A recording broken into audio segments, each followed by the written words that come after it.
Hello, World Wide Web. Welcome to the Hanging with Web show live from Central Florida Comic-Con. That's right. We are back. We are back on the road, on the convention circuit. We are so excited. I hope you all tuned in yesterday for Harlequin live from Central Florida Comic-Con all day long. The wonderful Harlequin from Harlequin Arts Cosplay and Crafts and Rolando the Joker, along with Cosplay Michael pulling it in as Little J.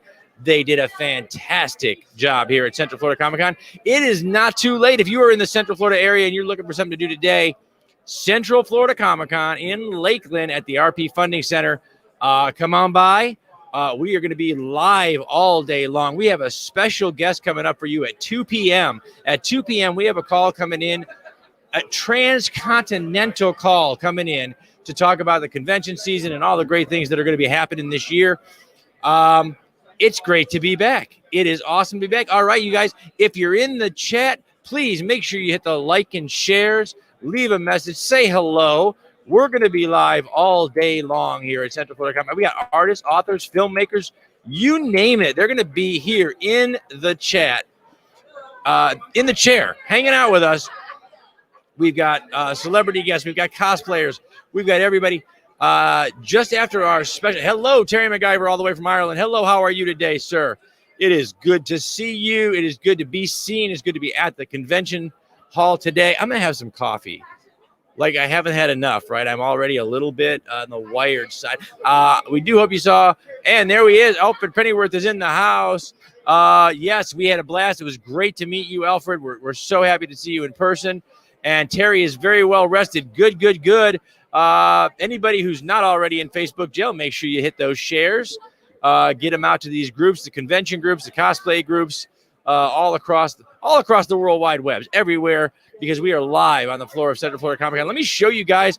We're going to leave my mic up. I'm going to show you guys a little of the con. No, I'm not. Okay, never mind. We're going to have to do that when we switch the camera angle over at the con floor. So we can actually, I'm just looking at people now. I'm looking at two people. That's great. There's Brian Wensloff, and we've got Toon Squad Cosplay over there. That is awesome. And so there we go. We're turning, I guess. Turning and burning, as it were. So that is not going to work either. So you know what, guys? I'm going to leave the set real quick. I'm going to go handle some tech work. I'll be right back. In the meantime, here's the crowd at Central Florida Comic-Con.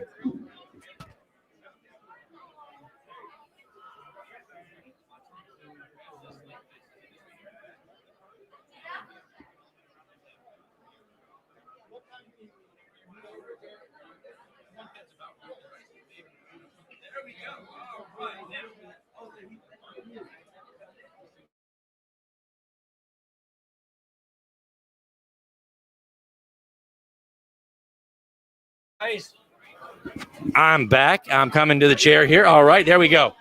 We took care of some of our tech issues. We didn't. That is not happening. Oh, I know what happened. I know why that didn't move. That's the wrong camera.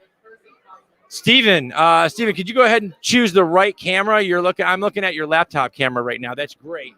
Although I know for our guests online, that is probably the bonus view that you've all been looking for. But yeah, so we're at Central Florida Comic-Con, guys, trying to get it done, trying to do our thing here live from the floor all day long.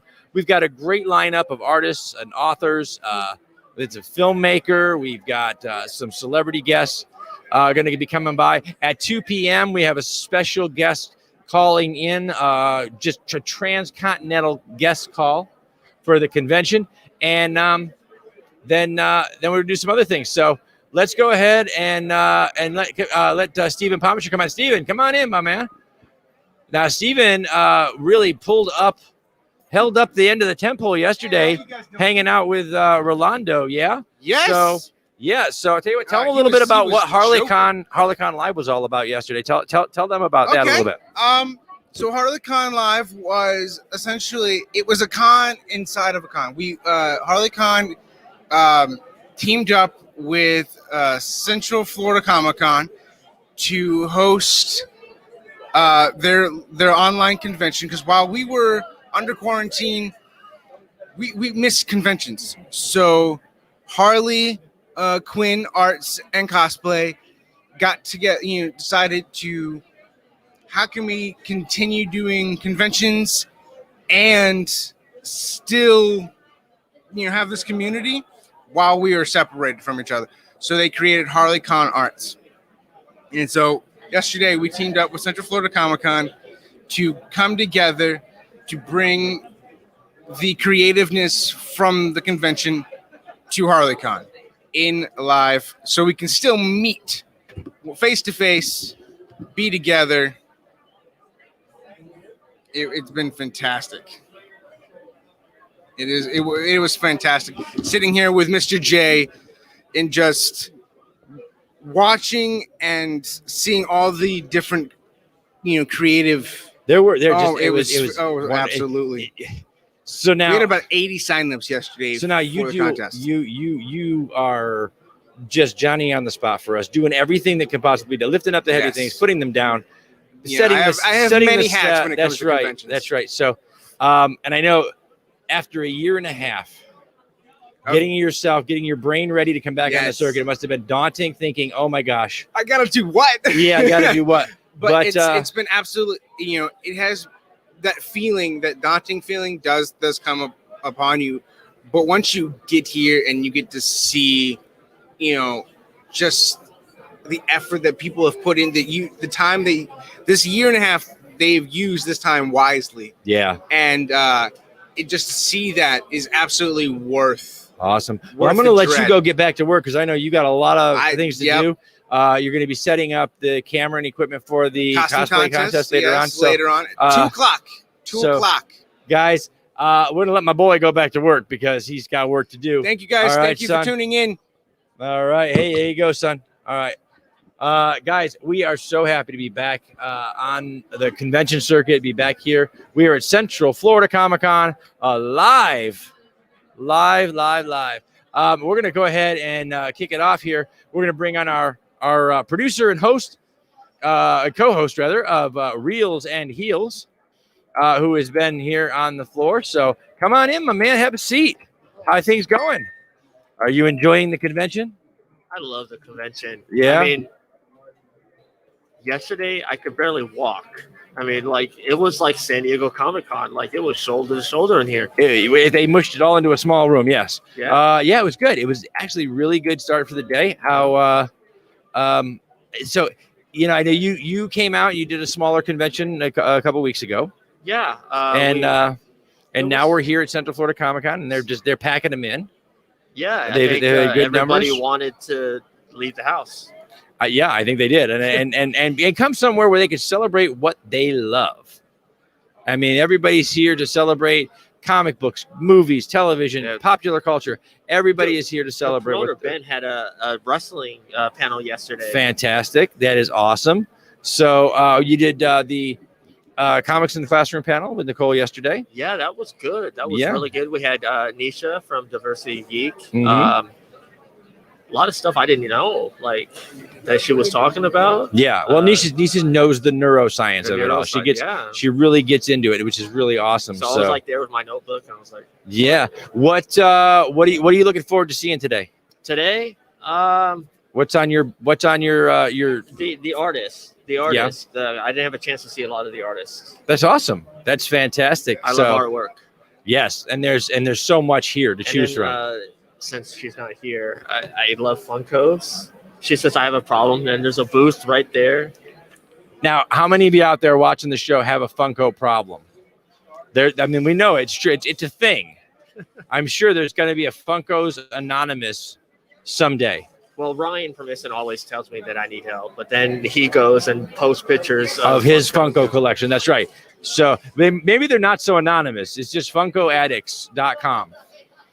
We should buy that because it'll be popular someday. You know what's really cool is there's a martial arts dojo right here. There is. Yes, he's been doing demonstrations, and he actually is into Japanese historical trivia and things, and so he's been doing historical cosplays of the actual Japanese samurai and other things. So Yeah, it's been doing really cool stuff across the way all weekend. It's been a good weekend. It has. It's been a good we got weekend. a couple OG Power Ranger actors We here. do. There's some great celebrity guests here at Central Florida Comic Con. If y'all are in the Central Florida area and you want to get out and about, this is a great place to come and meet some folks. Kyle Nunez is in the house. Hello, Kyle. Good to see you, my man. It was good to see you and talk to you last night a little bit. That was fantastic. Last night, we finally fulfilled the promise of a year since CyberCon. And Amelia Poole from Harlequin Arts Cosplay and Crafts and Rolando the Joker made me up as the Joker. And it was really great. cool. You can check that out right here on HWWS Web TV. That episode is up and running, so go ahead and check that out when you get a chance. We had a lot of fun. We had a lot of great friends nearby to help us out with that. We had a whole season. This is the kickoff to an amazing convention season for us here in Florida and especially here on the show. Hello, Jackie Sonnenberg from her table. She's working hard. Jackie is working this weekend, will actually become, I'm pretty sure, an independently wealthy best-selling author. Because her table is rocking, and people have been stopping. They get books, they get autographs, and they ask advice on good horror writing. Jackie does some amazing stories. She's gonna come up and sit in the chair a little later on. We're gonna talk about what she got down there. Books. I've seen. She has some great. And what I love about Jackie is she's immersed in her own work, so she will cosplay her characters, and you can get a visual of what those characters would look like. If you know what in your imagination when you read these books, and they're amazing. So we're going to bring Jackie down here in a little while to talk to her. I like how she says, "Oh, you're talking about little." Yeah, yes. Jackie did her first cosplay judging yesterday. She was a judge at yesterday's cosplay contest. First time judging. Her first time judging. Her and Cosplay Michael, their first time. And I'm told that everybody did really, really well and had a great time. The room was packed. It was wonderful. So Brian, you're looking forward to seeing some artists. Any artist in particular that you're looking forward to checking out? There's so many there. Like friends, Rob Anderson. Rob's down there. Yeah, Rob's doing good.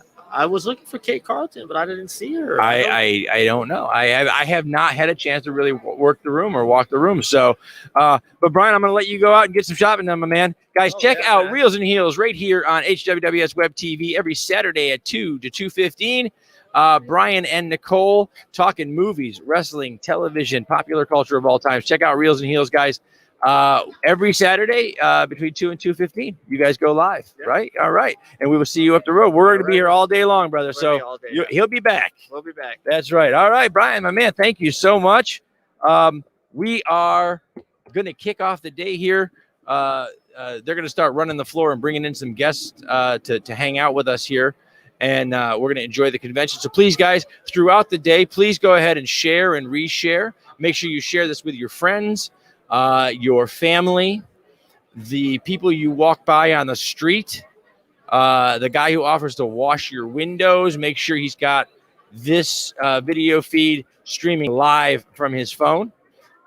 Make sure you make that happen, guys, because we're going to have a great bunch of guests today. We have got Jeff Carroll coming on down. We have got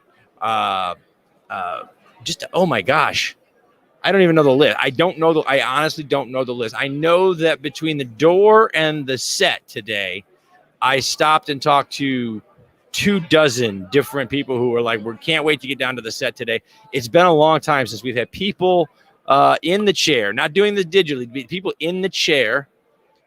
So we're very excited about that. Stephen Pomacher today is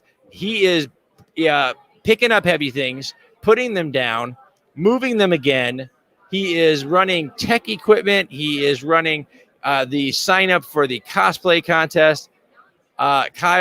Stephen Pomacher is the wonderkind this weekend. And I know that our Hanging with Web Show audience knows that we couldn't do what we do without Stephen. He is an amazing part of the team. It is a pleasure to get to work with one's progeny so closely. And Stephen is just an amazing fellow that we enjoy having with us all the time. So he is also wrangling when is necessary Cosplay Michael. So there's a lot on his plate, but he will be back and forth to hang out with us in the chair a little bit. Guys, tell me how I was running a lot of doing production stuff yesterday. Harlequin Live was going live, and I know that Stephen Pomacher was in the chair a lot of the day doing a thing. So you guys tell me what you guys think about Stephen on how he did in the chair. Because you guys know Steven's not an on-camera guy a lot of the time, but he was here yesterday with Rolando the Joker in the chair all day long. So, all right. Awesome. Yeah, man. Come on in. All right. Hey, there's a mic for you. How you doing? A little high five here. You can go ahead. Oh, This is serious stuff. It's serious stuff. We could look at this. This is artists supporting artists today. I love this, man. That is awesome. So how you doing today, man? I'm doing good. It's busy. Day 2. It is slammed busy. This is really good. Great. Yeah, everybody's making money over at Artist Alley. It is awesome. Which is always a good thing. It is always a good thing, and it's sometimes a rare thing. Yes. It is. Believe me. Look, if you ever want to try out the whole starving artist thing, we could tell you it's a thing. It is a thing. It's a thing. But I think just everybody is so happy to be out. Yeah, and man, they're shopping. I see bags coming by. They're buying. They're excited to have the option, I think. They are. Yeah. But you know what, guys? No offense to Jeff Bezos. We love you, man. Keep shipping us our stuff. But there's something about walking up to a table, meeting the artist, and walking away with something. The conversations. I haven't had a conversation with anybody outside of my immediate friends and family in a year. Really? I was thinking about walking around with a screen in front of my face so people would recognize me after a year, right? Because that's how they see us now. It's all Skype calls and Zoom and all these things. We use StreamYard. But now to be out and about, be able to shake hands and give hugs. Just to be able to say, like, oh, my God, I love your T-shirt. Like, that's something I haven't done in a long time. Amen. And I've done it 50 times today. I had to ask you, because you're at your table and you're working, and it's a lot of personal interaction. Yeah. It's building relationships with those art lovers and those people that want your stuff, right? So after a year and a half, locked in a closet, first of all, you got to have a lot of new art out. I do have a lot of new art, but it's like a rusty wheel, man. Like interacting with people. I was going to say, how are those interpersonal skills, though? You just people come up to you and you're like, "Do I talk?" It's like starting a car that has. All I can think of is you Poe Dameron in Star Wars. Is it your turn to talk or my turn to talk? Exactly. Who talks first? I don't know. It does come back. Yeah. I mean, yesterday was the first day here, and it was busy. It took a while, man. It took a while. Oh my God, yeah, this is what it's like talking to people. This is what it's like. And when you work a table in Artist Alley, you have two kinds of artists. Usually you have the guys who don't talk to anybody and just draw. Yeah. Because that's kind of comforting. It is. And a lot of us are socially awkward. The table becomes like a nice barrier between having to socially interact. Yes. But you and I both know hardly anybody ever sold a piece of art sitting behind a table. Yeah, you got to get out. You got to talk, right? Engage. So, cosplayers, like I said, T-shirts that jump out at me, and you get in the habit of like, this Ghostbusters coming down the aisle. Let me flip to the Rick Moranis pieces. Maybe it'll grab their attention. Yeah. So what? Got any great pieces that you worked on this year that you got out now? Or I've got some fun stuff. One of the bigger ones, it was just in the Orlando Museum of Art, and it's cool. It's like a kid reading a Spider-Man comic, but Doc Ock's tentacles are coming out. And he's just got this expression like, oh, my God. And it was sort of meant to be like, this thing that people think is pretty silly on the surface can mean so much to you. Yeah, it does. And just hit you in a way that... We did, yesterday morning, I did a panel with Brian Wensloff and his wife, Nicole, on putting comics and popular culture in the classroom as a teaching tool. Okay, yeah. And that was one of the things we touched on is that, literature is something that speaks to you here. Yeah. And whether it is in art, whether it is something that you're conscious of, you're going to learn, like, you go to college and you read a Tennyson poem or whatever, or it's something that you're at home watching TV and just happens. Yeah. You get something speaks to you, that art does reach in and grab you. Dude, I'll tell you right now, Spider-Man taught me how to read. Amen to that. Isn't that awesome? Those comic books drew me in a way where I was trying to figure out, and those early, like those Stan Lee written Ramita comics, like the 60s and 70s, the vocabulary was impressive. Yes. To a kid. And you'd see words and you're like, I don't know what that is. I don't know what that means. And you would grapple with it and try to figure it out, and context clues. I think Spider-Man, speaks to kids on a level because he is a kid. Oh my God. I mean, it was, Superman is this bigger than life alien creature, and then you got Iron Man, who's just, billionaire, or probably when we were kids, a millionaire, but inflation. Inflate. We got to add like new letters to describe these guys but these were all like, adults doing their thing. But Spidey was like, dude, I can be a hero, man. Yes. He is me.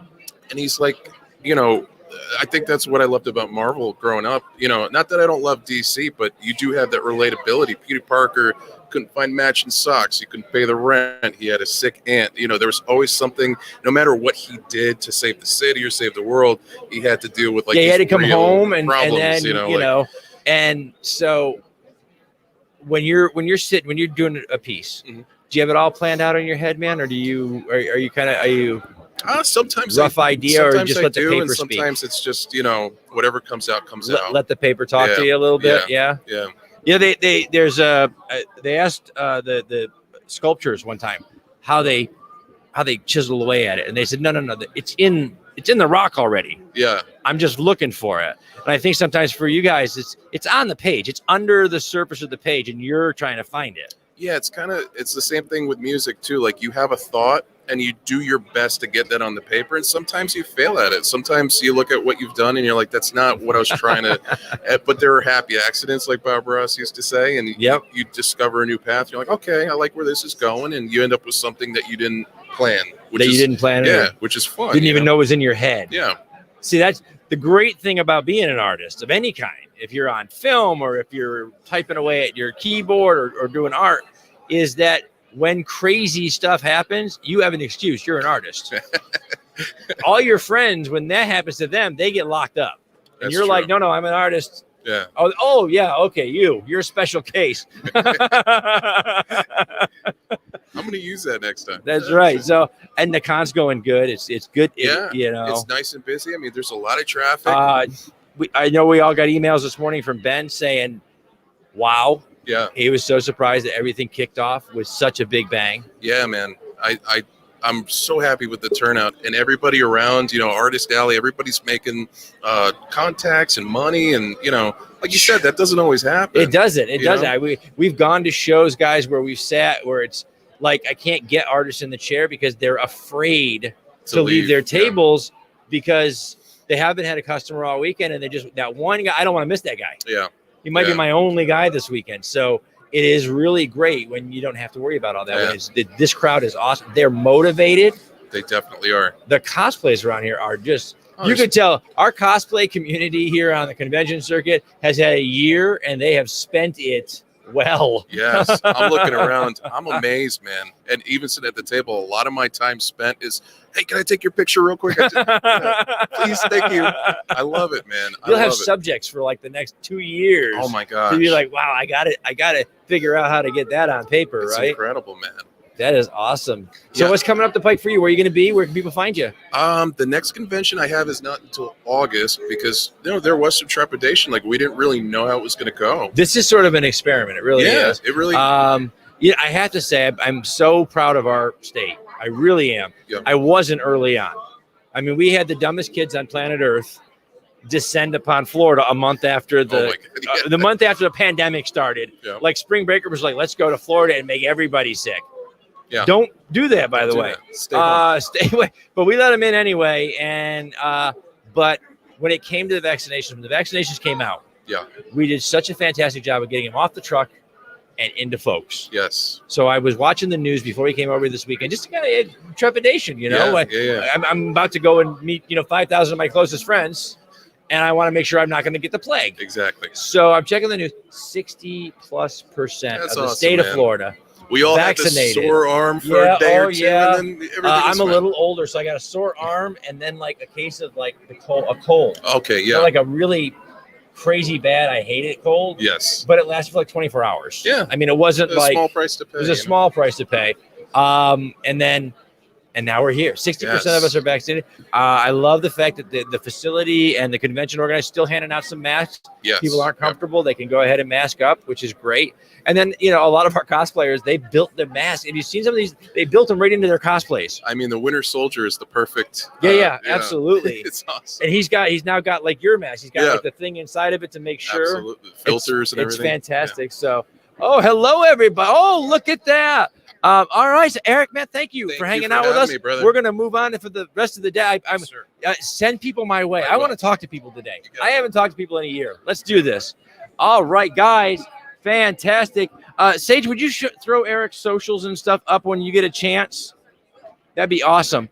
We're good. You know what, guys? I want to introduce you guys to some really, really special people to me. Okay, we travel around doing these conventions all the time.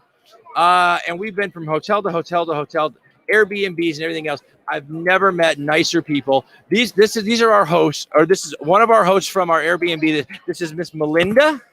Hi. Here, go ahead and grab that. And we hit it off great. First of all, if you guys are ever in the Lakeland area looking for an Airbnb, find Bob and Melinda. Yes. Because you guys, you put a lot of love and care into your visitors. Oh, thank you. It has been fabulous having you guys. Thank you. And seeing you in makeup last night was phenomenal. Yeah, they were all out there watching.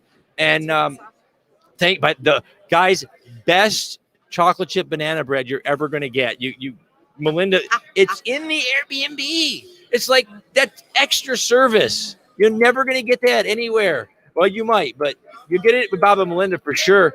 And Melinda, you're also an amateur historian, and you're part of the local Lakeland historical group. Yes, historical preservation group in downtown Lakeland, and we basically approve any changes to the old houses and disapprove certain changes. Not everybody loves them. No, but I do, but not everybody. There's that one guy. He was like, I really wanted that, and she's like, no, you can't have that. I did. I believe it. I did. I believe it. They was extremely firm on that. So yeah. Well, part of historical preservation is just that, preservation. Yes. And so much of I think we tend to lean toward our convenience a lot as a society. Yes. And then you look at things and you go, yeah, there's certain conveniences you can build inside of a historical box. And certain ones you just can't have because.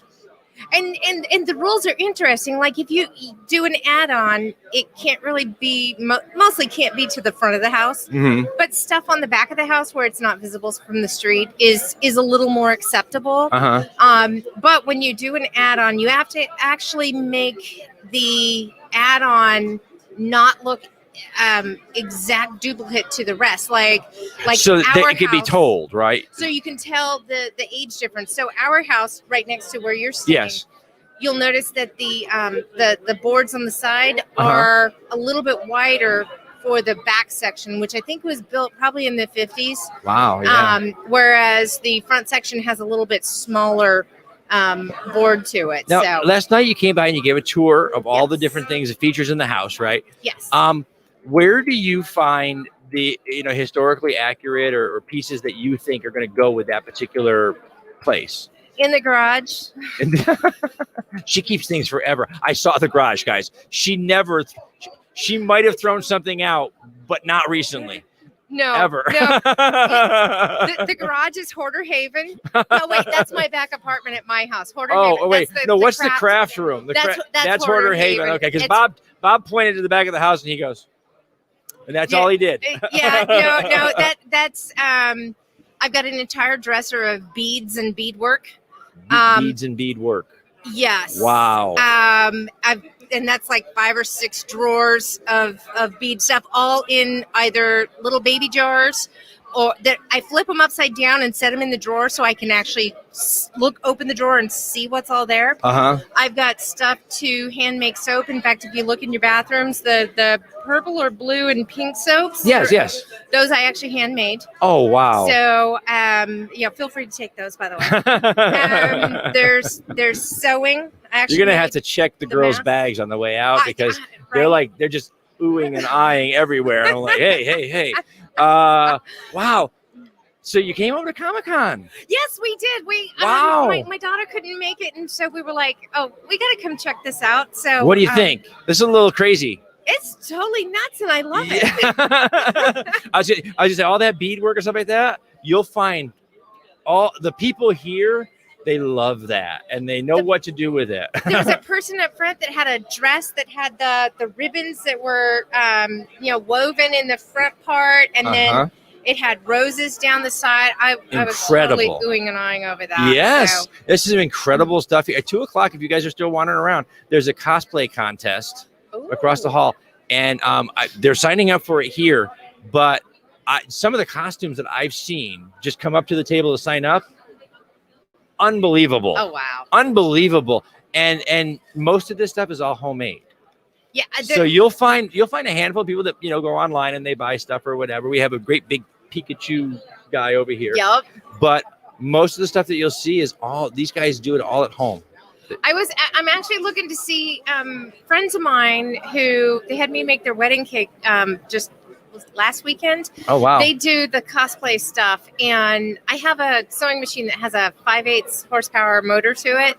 And he was. By the way, she also has a sewing machine that has no motor to it. That it's like an 1860s. She also has one of those in her garage. The treadle sewing machine that will be the bathroom sink. Yes, upstairs. that'll be this. Yes, wow. Oh, wow. Oh, we've got some more people. Melinda, thanks for hanging out with us. Thanks for coming. Thank you very much. With us and, absolutely, guys. Check out Bob and Melinda in Lakeland on Airbnb, guys. Best host you could ask for. Thank you. And when you go and stay with Bob and Melinda, you don't just get a wonderful, beautiful historic home to stay in. You make a friend. And we made a friend, and we're so happy for that. Melinda, thank you so much. Have a good wonderful. one. Thank you. You too. Coming up, day. thank you. Guys, coming up next, we are bringing in filmmaker, writer, author, comic producer. This guy does everything. How do I describe you? You're like an entrepreneur. Everything in the arts. That's right. Here you go, brother. All right. Yeah, Handheld. Yeah, well, we went because we're doing live all day today, so it was too much to put on the labs all day. Take them off. So we're back, man. We're back on the convention circuit. Yes. Good to see you. You got some new amazing. So first of all, guys, Jeff Carroll. You guys have seen him in the chair before. When we first met Jeff, Little Necronomicon. Yes. Little Necronomicon, and we were looking at like 2 books. Yeah. Now I walk over there. It's like a library. bookstore. It's a library, and not just books now though. We got graphic novels. We got comic books. Superheroes. We talked filmmaking last time you were in the chair. So I don't call it a panic-demic like a lot of people call it. I call it a creative demic. Somewhere I'm gonna find a word because it was a creative blooming for me, and it allowed me to switch gears. Same engine, same transmission, but I just switched gears a little bit. Probably put it in low or put it in third or second. I've always been, from the time I tried to get you to come to LitCon. I know. I got to get up, man. Don't worry. It should be back full strength in 2022. Boom. I don't know if I'm going to do 2021. There's a lot of urgence, but my convention is to bring books together with film, together with comic books. And especially in the diverse community, the Black, Latino community, we don't see enough tie-in material. Like, okay, so Hollywood won't fund a sequel to Boys in the Hood. That doesn't mean they couldn't have commissioned a writer to do it. He could have done a graphic novel. They could have done a novel. Yeah. It would have been beautiful. Star Wars was dead until they did the tie-in books. That's right. Timothy Zahn created Thrawn, and then next thing you know, he finished the 9 movies and more. Yeah. And then you got Mandalorian. Yeah. Art doesn't really have a shelf life, right? I mean, we put it on the shelf all the time. We abandon it all the time. But at any moment, the right person with the right spark brings it back. So for me, what I did was I created a book fair, comic book convention at the largest Black film festival on South Beach. And once the pandemic hit and they canceled the film festival, I started to think, wow, maybe I can bring my brands into other mediums. So I had already started the comic book that I gave you, Horror Streets, Yep. was 2 prequels for 2 movies that I had shot in the can. So I was ready to release those. The movies, even on straight to video, they got pushed back. Neither one of them are out yet. I don't know when they're gonna come out. All I know is I got to keep it hot. Yep. I got to keep people talking about it. So I put the comic book out anyway, and my characters are pumping. And then I started thinking, hey, what other stories could I do in my comic books? And it's beautiful. So And you know, you have crowdfunding done really has something helped. indie Yes. that most people think you got to be a billionaire, you got to be Marvel, you got to have Disney money, right? Right. To create these vast connected universe. Yes. But you don't, because you did it indie. Yes. You got comic books, you got novels, you got films. Similar characters. I have my Baba character started in a book.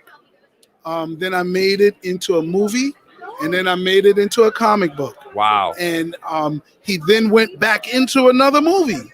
Look at So that. he's got 3 movies that the character has been in, and 2 comic books. So Now, I do you just have did- you know, they always, the interwebs, you know how they work, man. They go out, they name this, the Arrowverse. Yes. Do you have Well, what is your universe, brother? my What are we calling first- it? My first movie is called Holla If I Kill You. Holla if I kill you. Right. All If right. he kills you, you're going to holla. Yes. That's what he's telling you. So I named the universe the Hollaverse. The Hollaverse. Yes, so it has an urban energy to it. Yeah, I like but that. It's still scary, and now I just expanded it. All right. include- Wait. Yes, You know, that's the internet. yes, And you know, they think they're all kinds of hip. yes. They do. You see the posts. They Yes. all think. For those of you that Urban Dictionary, go look it up. Holla. Yes, holla back. That's that right. was what we used to say. Holler, only cooler. Yes. So it's holla. And then there's a rapper named Ja Rule. He used to have a song called Holla, back. Holla, Holla. Yeah. So- all right. We say holla. It's like, holla at the girls, like saying hello or whatever. And then there's hollering, like, oh! Yeah. No, that's what Mama does when you come in late. Makes That's me want. hollering. Right. What is You get the proper English when Mom comes out and says the lights are off and you ain't home yet. She does the hollering. Yes, Marvin Gaye, the crooner. He had a song called "Makes Me Want to Holla." I remember that. Yes, and it was about Yeah. frustration with the urban times. So there's a lot of uses of holla. I like to use it as the scary holla. So my universe started with all of my monster horror characters. So now it's expanded to include the Twa Man, who is my superhero. And I have a Thanos type character, which has a big multiverse use of most of my characters. I haven't gotten to all of them yet, but most of them. He got his fingers in all those pies, man. right? Yeah. So I have a story called Planet Kibulan. That's a comic book, and that's going to be 3 books, maybe 4, where it ends with the beginning of the Thanos character, and his name is Yakub. His name is Yakub. Y-A-C-U-B. I love the way he names characters because I Yes. always have to go look this shit up because Yes. he's got some great characters. Well, just like Thor, he's taken from mythology and religious. In the Nation of Islam theology, which I'm not a member of the Nation of Islam, but I always liked the character Yakub, and he was a mad scientist. So I took my liberties and made him my Thanos and tricked him out. He's from outer space. It's really cool. I think they would be happy. Oh yeah, I think so. Because Thanos is I like think, one of my favorite villains. I love you bring in the diversification of your art. You really do. Yes. Now we know we had some years there, rough years. Yes. Diversifying. We were trying. In the arts, we were trying. Yes. But the world wasn't quite there, man. And it was a rough year. How are we doing now? Are we bringing them in now? Are we starting to bring them back over? Because we talked when we first met. We talked when we were young. Yes. We were working hard to make sure that you and I saw each other as artists. Right. Not a black artist, not a white artist. Right. Now we're trying to bring them back because we lost it. We lost a step. Well, you know what it is? We have gatekeepers. Yeah. Because I grew up in an integrated town. Shout out to Teaneck, New Jersey. My first best friend was a white kid, Jewish, Lee John Farber. We're still friends. And I've personally always known that there was an element that we could get together. My company is called Hip Hop Comics and Flicks, mostly because I didn't want to say like black this, black that, Yeah. because the gatekeepers made us think that that was a turnoff.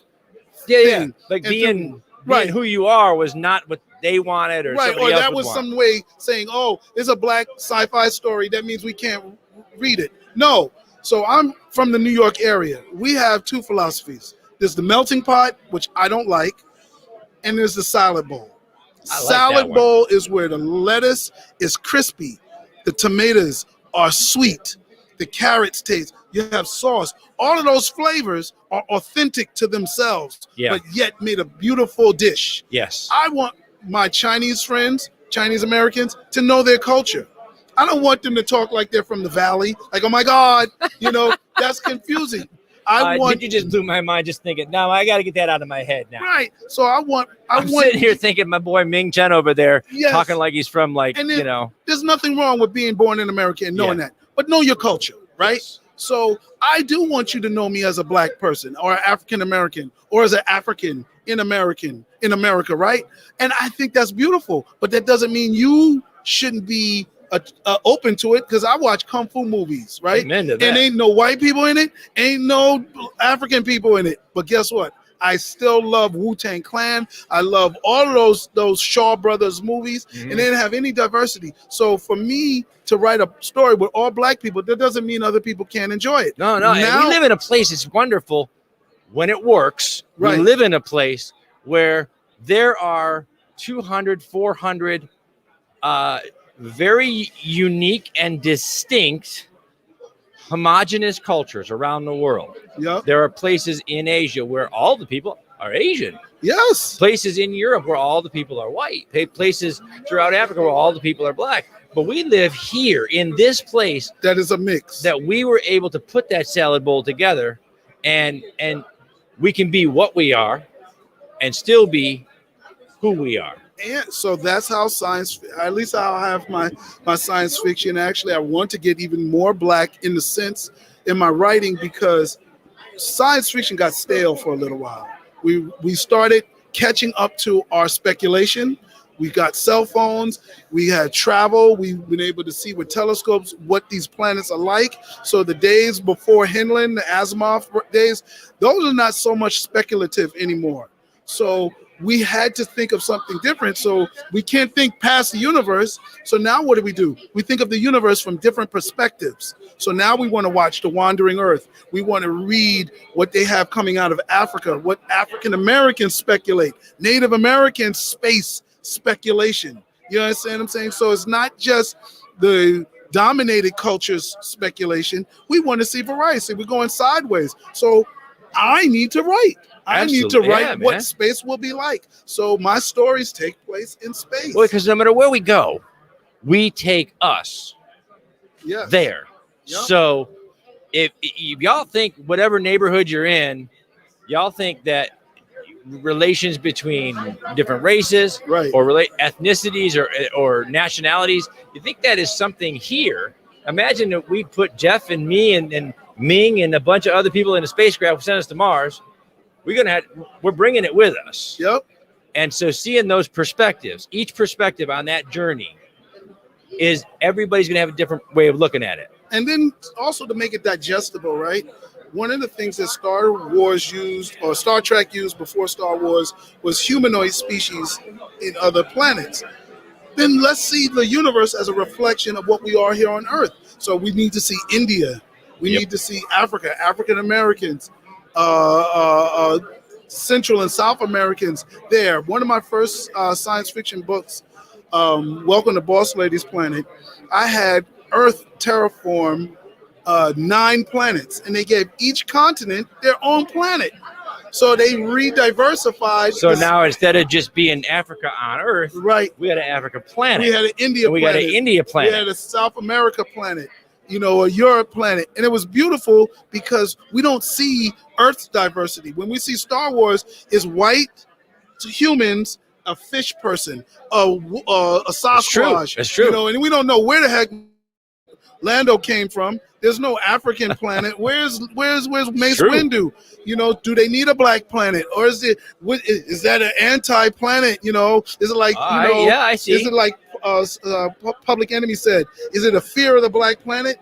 No, I just think it's nothing wrong with seeing the universe as a reflection of the diversity in Earth. Everything out there is beautiful, and I think that will make the stories better. And that's what sci-fi does, by the way, guys. Sci-fi holds up a fun and creative and imaginative mirror to us, shows us who we are, and shows us who we can be. And we have another guest coming up. So Jeff and I are going to wrap it. We're going to show you a little bit of the comic here. Coming up here.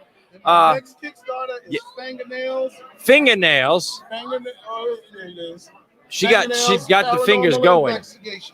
She's a gargoyle. She's a gargoyle that can see ghosts, and she goes out to prove that ghosts aren't bad to everybody. So it's like Scooby-Doo.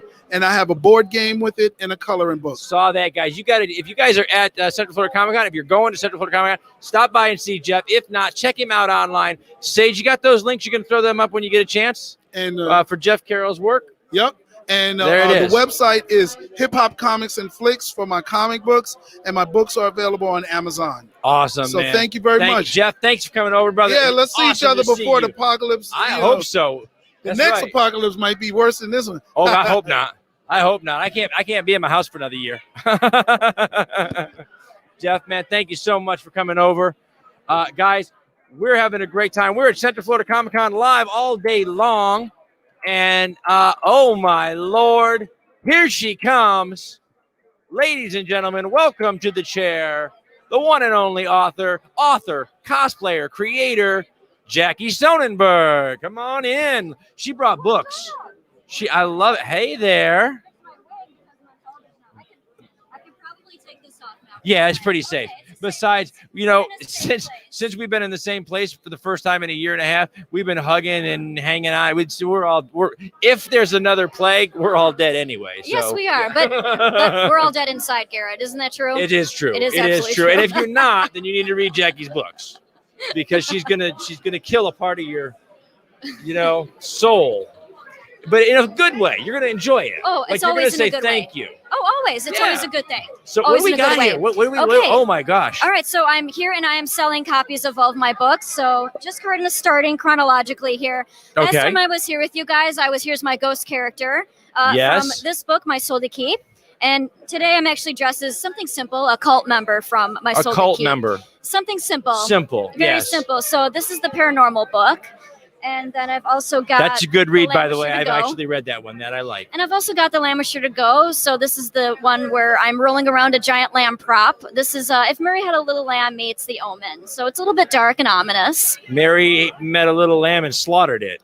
No, not necessarily. Okay. The lamb is doing the slaughtering this time. The lamb is doing this. Oh. Yes.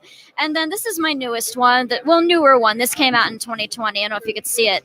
This is The Little Dog Laughed, and it is a vampire book. A vampire book. Yes, vampire book of lies and secrets and manipulation, and they don't sparkle. Well, guys, first of all, I want to remind you guys, if you haven't yet, please go on HWWS Web TV on the YouTube channel. Please go check out our early interviews with Jackie, where we talk about those first two books. And right now, we're going to talk about that last book, because we talked a little bit about it coming. Yeah, we didn't get to talk about it too much, and so let's vampires. We went from making creepy prayers actually creepy. Yes. To taking Mary Had a Little Lamb and making the lamb a serial killer. Little lamb is a demon animal. Yes. Animal. Yeah, not a good person. No. Don't hang out with a lamb. It's bad. No, not unless you want him to do the dirty work for you. That's when you do it. That could be, yeah. It is a thing. All right, it's a thing. Okay. You got it. The Little Dog Laughed. Vampires. Yes, vampires. Okay. Now, guys, I don't remember the whole thing, but The Little Dog Laughed is a line from the nursery rhyme. Yes, it's based on Hey Diddle Diddle. Hey Diddle Diddle, Cat in the Fiddle. Makes sense, I promise. Ran away with a spoon. Yes. The little dog laughed to see such a sight. And the dish ran away with the spoon. That's right. You got it, buddy. Yeah, true story, guys. When I was like 3, I think, I have a memory, but I don't know. I'm not a part of that memory because I was too small. My mother put up the border on wallpaper and it was that story over and over again. Oh wow! It was, and all the characters. So the the dish and the spoon and the yeah. So that's, and I'm an artist. That's why. That makes sense. Yeah. Yeah. They screw you up. They screw you up on your walls. They put stuff up on your walls, and they don't even know. They don't tell you that they're turning you into a serial killer. You need an artistic outlet, otherwise you have to become a serial killer. It's kind of, there's a unwritten rule. It's the only way to go. Yeah. You got that right. Vampires. The little dog laughed. You end up with vampires. How does this? So the little dog laughed to see such a sight, and then he ate you. What? Something like that. So this one isn't as obvious as The Lamb Was Sure to Go. The Lamb Was Sure to Go is obvious. Mary and the Lamb are evil. They're basically, Mary is the Antichrist and the Lamb is her demon spawn. So that's that book. But this one's a little bit more subtle. So Garrett, people were like, "Oh yeah, sure, I saw that coming." Hi, Alfred. Yeah, okay. So what we got here? Vampire. Yes. Okay. So you mentioned the characters in this poem. So that's how this is important. You mentioned the cat with the fiddle. Yes. And the little dog. So the cat and the fiddle and the little dog are stuffed animals that belong to a little boy who is raised to be vampire food. So, he's raised to be food. Yes, he is raised in secret as a private blood donor to a family of wealthy vampires. So the cat and the fiddle and the little dog are his stuffed animals, and they both represent the good and bad side of him. So kind of like those Looney Tunes cartoons with like the angel and the demon on the shoulders. Yeah, yes. Okay. The cat is the good side of his personality, and the dog is his bad side. Ah. So eventually the little dog becomes the dominant side, and it's the bad side. So in the book, he actually rips off the face of his stuffed animal and wears it as his own to symbolize the bad side taking over. So yes. He's wearing the stuffed animal's face as his own. Right. So that's kind of where the costuming part comes in. So I have gone to conventions as the character Isaac, the son, as well as the mother Felicity, the vampire. I have to ask you, Jackie. Sure. I know you love to cosplay your characters, and it really does. I know it brings people to the table and they want to know more. And things like, when you write now, having done this now for a while, when you write, is there a piece of the cosplayer inside of you that says, "Oh, this is going to look cool"? Absolutely. Yeah. Always. And sometimes I have to write the characters based off of what costume I've already made or want to make. It's a lot easier to try to write about what I've already made versus fabricate what I've written. You've seen it. You can already describe it. Right. Because it's like I need to get that visual. I need to get something that's very visually appealing, very visually unsettling, things that make people question it or just want to know more about it. So it's like I need to create characters that people are going to want to learn more about. So that's kind of where that spawned from. That's kind of cool, though. I like that. I really do. And I know the readers enjoy it. Yes. Running into you and seeing you all done. And I know it's a great visual aid for those. Some people, when I read a book, I can see it. It's like a movie in my head. Yes. But I know a lot of people they get trapped in the words. They get the story, they absorb the words, but they don't quite see the visual. And then they come here and they see you. Yes. And there it is. And now they have something to lock onto when they're reading. Absolutely. That's how it is. It's got to be special. It gives you a connection with your readers that it's very unique too. It does too. And the fact that, they remember me too is always just such an honor. It's so flattering too. They're your cosplays are excellent and you're 3 foot tall. 4'9", but you're close. I'm just saying. You're close. Saying. You're fine. This year, this whole year, we knew that we were able to measure time passing because when Jackie first came up, she saw cosplay Michael, who is almost as tall as you now. Yeah, it's funny. I told him yesterday. Creepy. I said, next time I see you, you're going to be taller than me. I told him that. Yeah, it's going to happen. It's going to. Well, yeah, eventually. What's funny is, you guys can't tell from the set, but for a modern guy or whatever, my guys are all short. We're all 5'8", and so we're all small. And Michael was lamenting that genetics. I have 4 sons; they're all exactly 5'8". Wow. So mathematically speaking, I have to be able to tell him, I'm sorry. It just is the way you're going to land. But he's on the convention circuit. He sees so many people. And he realizes, well, I won't be as short as some. I mean, I'll be taller than some, and I'll be, Yeah. But he realizes that we'll talk about diversity. We got sizes, shapes, colors. Oh yeah. Cosplays. Oh my goodness me. You see the entire spectrum when you come to these things. You see all different kinds of people with all different backgrounds too, and it's really interesting to see how they make their cosplaying work for them too. Yeah, you know, it is celebrating body diversity and everything, and you see people who make it work for them, and they just make it work very well. It's really awesome, Yes. and it is.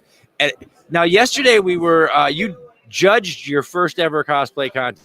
Yeah, I did that. That was kind of a last minute thing. I wasn't planning on doing that. Someone asked me to step in, and I said, sure. Why not? And it was pretty cool. It really was. Every time I walk up to the table, she's like, well, I really wish I had better friends. Are you saying that on or off the record? So how was it though? How was it? It was really Wasn't fun. too intimidating? No, it's not intimidating at all. And you know, something that people want to just enter it for fun most of the time. Yeah. You know, some people are a little bit more serious about it. They want recognition, and that's fantastic. What was the coolest thing you saw yesterday? All right, so the winner was what was it? Like the Master Chef. No, that was the best that was individual. the best solo, the best in show was, I think it was like, I forgot the name of it. Taskmaster, I think is what the name of it. Yes. So that one had a lot of detail in it that we were looking for. One of the other judges was from the 501st Legion. Yeah. And she knows a little bit more about foam and armor fabrication than I do, so she had a better insight. Those guys are amazing down there, by the way. They the craft foam and the way they make it, but I did not know that the 501st membership, the members when they apply have to have their all made. Wow. And they have to have made it themselves from head to toe. Yeah. So if you want to be a stormtrooper with the 501st, you have to show up with your handmade stormtrooper armor. It's all about just going all out. And they do. Because I can't tell the difference between some of them and what you would see on screen. Right. So, and that's what makes good craftsmanship, is just seeing that look, all that work done, the effort put into it, making it a clean job. Like, can you tell whether or not this is made or bought? And if you can't, you did a good job. Oh yeah, without a doubt. Yeah, without absolutely. a doubt. So that was the best one. Now, how about what was the weirdest or most unique one you saw? Weirdest or most unique? I mean, I'll admit there are a lot of things that I didn't personally recognize. From a lot of anime fandoms. Stuff that I don't usually recognize. I know some anime. I don't know a whole lot of it too, but a lot of things were, you know, simple and basic. They were good for what they were, but like I like to look for things that are a little bit off, a little bit weird, and craftsmanship, of course. But I did very much like the Master Chef too, just because, hey, I'm a sucker for puns plus craftsmanship. Yes. Absolutely. Yes. So I mean, I actually we were live with that, and it was great to see all the cosplayers come. Yeah, we were. I loved watching them afterwards. come down to the camera and try to play into the camera. It was a lot of fun. Yeah, our table was on the side though, so you didn't really see us. Yeah. So I did watch that later, and I was like, "There's my voice." Oh, God, is that actually what I sound like? God. So, all right, okay. I guess we're flipping it out here. Okay. All right. We have Jackie's socials to put up there. There she is. Awesome. There's me. She's on it. Okay, guys, check out Jackie online. Grab a book. You're gonna love these. What's coming next? There's always something going on up here. There's always something coming next. I really don't know, so just follow my social media to get some hints. All right, Jackie. We will see you later on. All right. You rock. It was very good. You rock, honey. Yes. We go back and forth all day long. Otherwise, yes, we could. Thank you, Jackie. Have a great day, guys. Do great down there. All right, ladies and gentlemen, we are here at Central Florida Comic-Con. We are going to be here all day, coming to you live from Central Florida Comic-Con, and we are going to be joined very shortly with our next creator in the chair. So, wow, and she's typing away over there. Marcus, come on in, man. Come on in. Oh, how you doing? Good. Good to see you again. Good to be out and about. Thank you so much for spending a lot of this weekend with us. We started on Friday. You came out and hung with us in the Kitchen Killers. Oh yeah, and the Kitchen Killers doing the pre-show party. Yeah, not everyone can say they're an acoustic guitar fan, but I am, and I really enjoyed it. I really enjoyed the setting. I'm looking forward to doing it again. Good deal, man, because we love getting everybody together and just hanging out. Yeah. We don't do it, we're at our age now. Yeah. We ain't doing that frat boy party thing. No. But we love to sit and visit and listen to some good tunes. Oh yeah, definitely. Eat some good. Did you have some of that barbecue? I did. Lakeland barbecue, man. He is. Yeah, they did it up. He's on point, man. He really does. He does a great job. Day one of the con yesterday. How'd you do, man? Back in the saddle, huh? Back in the saddle. Just seeing all the cosplayers because, you know, it seems like, you know, maybe as a comic book creator, you know, someone trying to sell comic books, that I would complain about cosplayers. But I'm telling you, that is the fun part of the convention, is to see the fans who watch the shows, who read the comics, and who take the time to make costumes out of the characters and then come out in the public and display it with pride. Man, and the energy and everything. There's such a great vibe here. Exactly. Yesterday I saw the Spider-Man family. Nice. I mean? Gotta love it. You gotta love it. Saw probably 5 or 6 and 7-year-old Batman running around and I mean, and you can't beat that. No, you can't. That is the fun of it all. And there's something for everybody. You come to a convention, Central Florida Comic Con here, from 6 to 60. Exactly. There is something for everybody to enjoy. Exactly. What are we looking at here, Marcus? Man, what do we got? All right, we have today. Oh, look, there we are. The covers are here. We're gonna go one at a time here. I'm looking. This is Chess. Chess. Yeah, issue I remember 2. we talked about this. Yeah, the long-awaited Chess issue 2. Alfred Page, who unfortunately couldn't be here initially. Well, we saw Alfred yesterday afternoon. Yep, he came in late, but we have his issue 2 here, and today I'm doing the bundles for issue 1 and issue 2 of Chess for $6. Come to my table, check me out. Awesome, man. If you guys are in the area and you're not at Central Florida Comic Con yet, there is still plenty of time. Come on by and grab a ticket. It's a great day. You're going to meet some amazing artists. Pick up Chess 1 and 2. Chess 1 and 2. For just $6. $6 even, straight up. 1 and 2. That's pretty good. And then the big one here. I don't want to get that. I don't want coffee on that. Yeah. The big one here, Blood, Skull, and Chrome. You go ahead and grab that, man. Oh, man. I think we talked about this last time. I don't think we had one of these yet. No, I don't think we did. But if you ever watched The Sons of Anarchy, if you watched The Mayans on FX, then this is the comic book you have been waiting for. Wow. This book by creator Hanu Kasolo. It's already been turned into a video game. Wow. It's in the process now being turned into a movie. They've already done the filming. We've actually aired some of the trailers for the movie on our Facebook page. Yeah, check that out, guys. Sage is going to drop up those socials so you can check out the teasers. This is awesome. Tell me about this. Give me the short blurb on this, man. The short blurb on it is biker gang versus the Mexican drug cartel. Enough said. Yeah, man. It's going to get dark. It is not for the faint of heart. It's definitely a mature reader book. And at the same time, it is we call ourselves the future of indie comics because we're bringing stories like this that we know fans like. It's not that fans don't like Superman, not that they don't like Batman and Spider-Man, but they've been around for 60, 70 years. No, we can love where we started without having to stand still. We can move ahead too. Exactly. So this is Blood, Skulls, and Chrome. Yeah. You guys are going to want to check that out, especially you guys that like the darker, the adult, darker stuff. You're going to want to check that out. This is made with love just for you. That guy right there. Him. Yeah. And these are cover A's and cover B's, and these are yours. Oh, man, I love it when he comes on the show. I get cool stuff, man. I like what we got here. Cover. Oh, this is okay. That's the cover B for Chess issue 2. Let me get this up here. Look at that.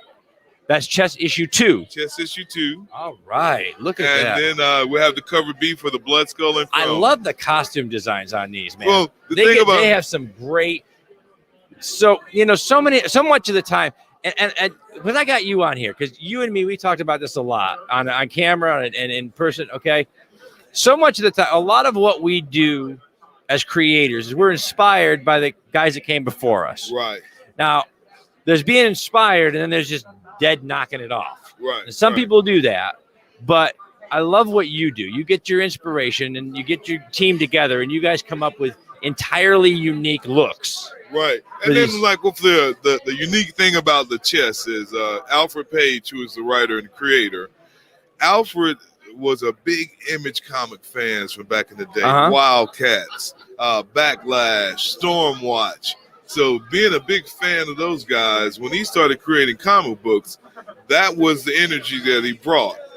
Action from cover to cover, big dramatic scenes, big epic, things of epic proportions, because that's how Image did it when they first came out. Yeah. So that was his influence, and you can definitely tell that in the chess books in his other title, Blowtorch. Nice, man. Nice. Now, what's this one here? And this is the cover B for Blood, Skull, and Chrome. Oh, this is cover B. Okay. Yeah.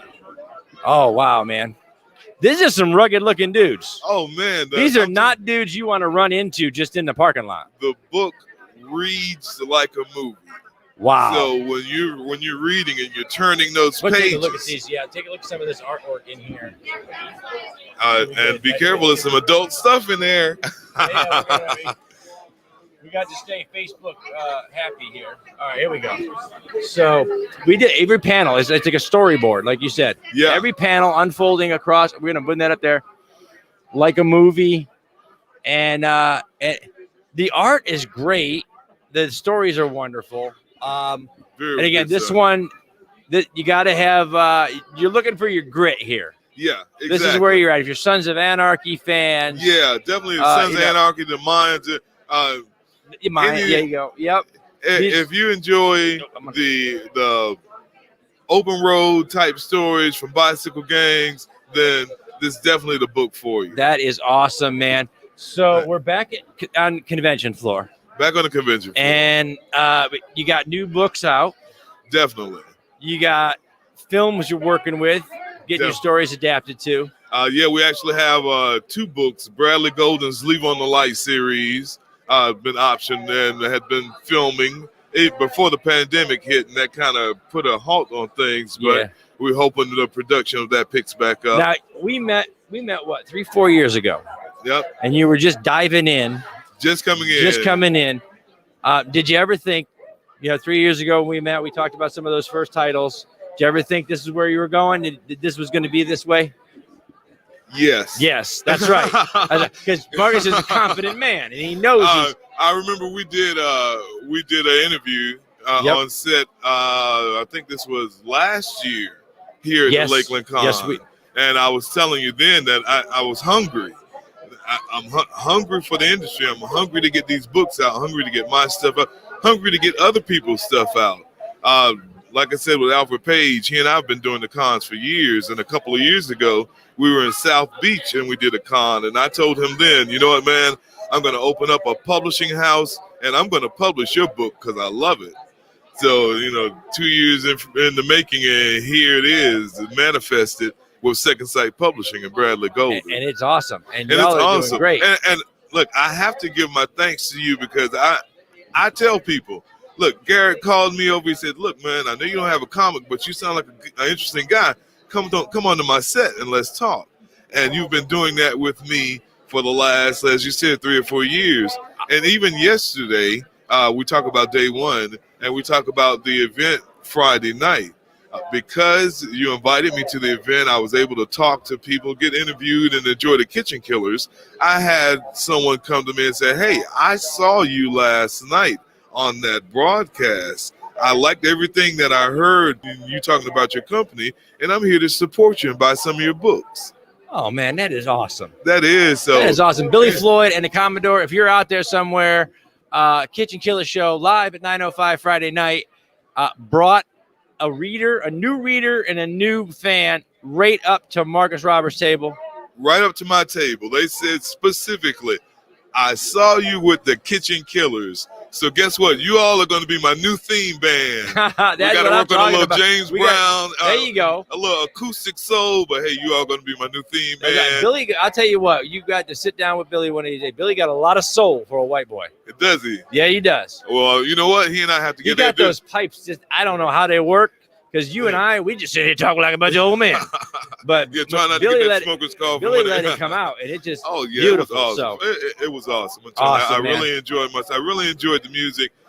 I enjoyed them as people. You know, we call ourselves independent creators, but as an independent person who creates, whether it's comic books, whether it's you and what you do with your show, thank you. Whether it's with the Kitchen Killers, you know, we are independent, and we have this huge community that's not just musicians, that's not just podcasts and interviews, that's not just comic book people, but it is a huge community of independent people who all understand what each other goes through, and we all give each other massive support.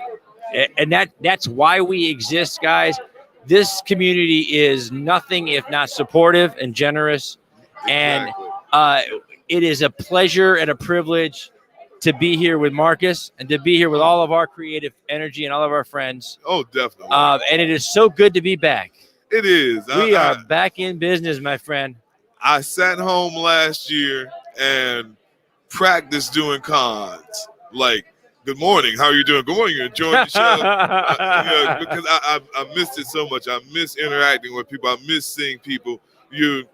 As you do more and more cons, and we talk about this all the time, you start seeing people, you start seeing the same people, and then you become friends with that person. So now when you're doing cons, either you're hitting them up before then, hey, you're going to be there, yep. Or when you get here, you look for them. And it's a special kind of friendship, guys, because, you know, there's not a convention every week. There's not a convention every day.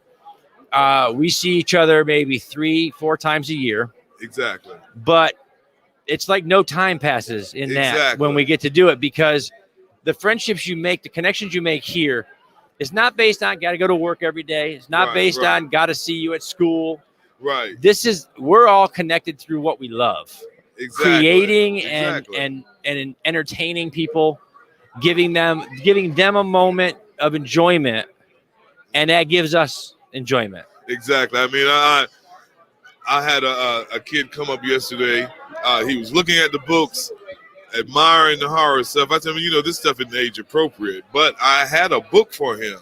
And when I gave him that book, you know, no charge. Hey, you're a young reader, you're a young fan, so I want to hook you in now. So when you get my age, you'll still be there. That's right. And giving him that book. We're the best kind of dealer in the world. Is art, literature, film, popular culture. Exactly. If anybody's going to hook you, if you want your kids to get hooked on something positive, get them hooked on phonics. That's right. Get them hooked here. Get them reading and looking at looking at the pictures, reading, getting into the art. And, you know, we have been telling stories as a species since we could sit around a campfire. Exactly. And we are still telling stories today, and they're good stories. And okay. All right. They're going to push us out, brother. All right, Marcus, we need to come down and see you some more at the table a little later. All right. Always good to see you. Always good talking to you. I love it, man. Come on back anytime. All right, and enjoy your these books, are mine. man. Yeah, those are yours. All right. Okay. Yeah, you can put them along with the Mississippi Zombies and the Harvest of Horrors. Yeah, I got them right up on my desk. That's right, because I take a look at them all the time. Well, I'm going to keep you supplied, man. See, I love to read the new stuff. And then after I've read them or whatever, I always love to go back and check out like each panel. I love the artwork. Yeah. It's awesome. So I think it's going right next to those. All right, man. And this is my desk material, man. You guys have seen it sometimes in the background on the set. And it just gets cluttered with more stuff because I've got books from authors and comic books. Oh yeah. And I love to go back and check this stuff out. So Marcus, again, thank you, brother. Always see you on the other side, man. All right, man. All right, I'm gonna grab that from you. All right. Yeah. All right, there we go. And we got comics here. Guys, check out Marcus Roberts, please. All over social media, all over on Facebook. We love getting to hang out with Marcus. Oh, boy. Oh, my God. It's a family reunion. Come on in, honey. All right.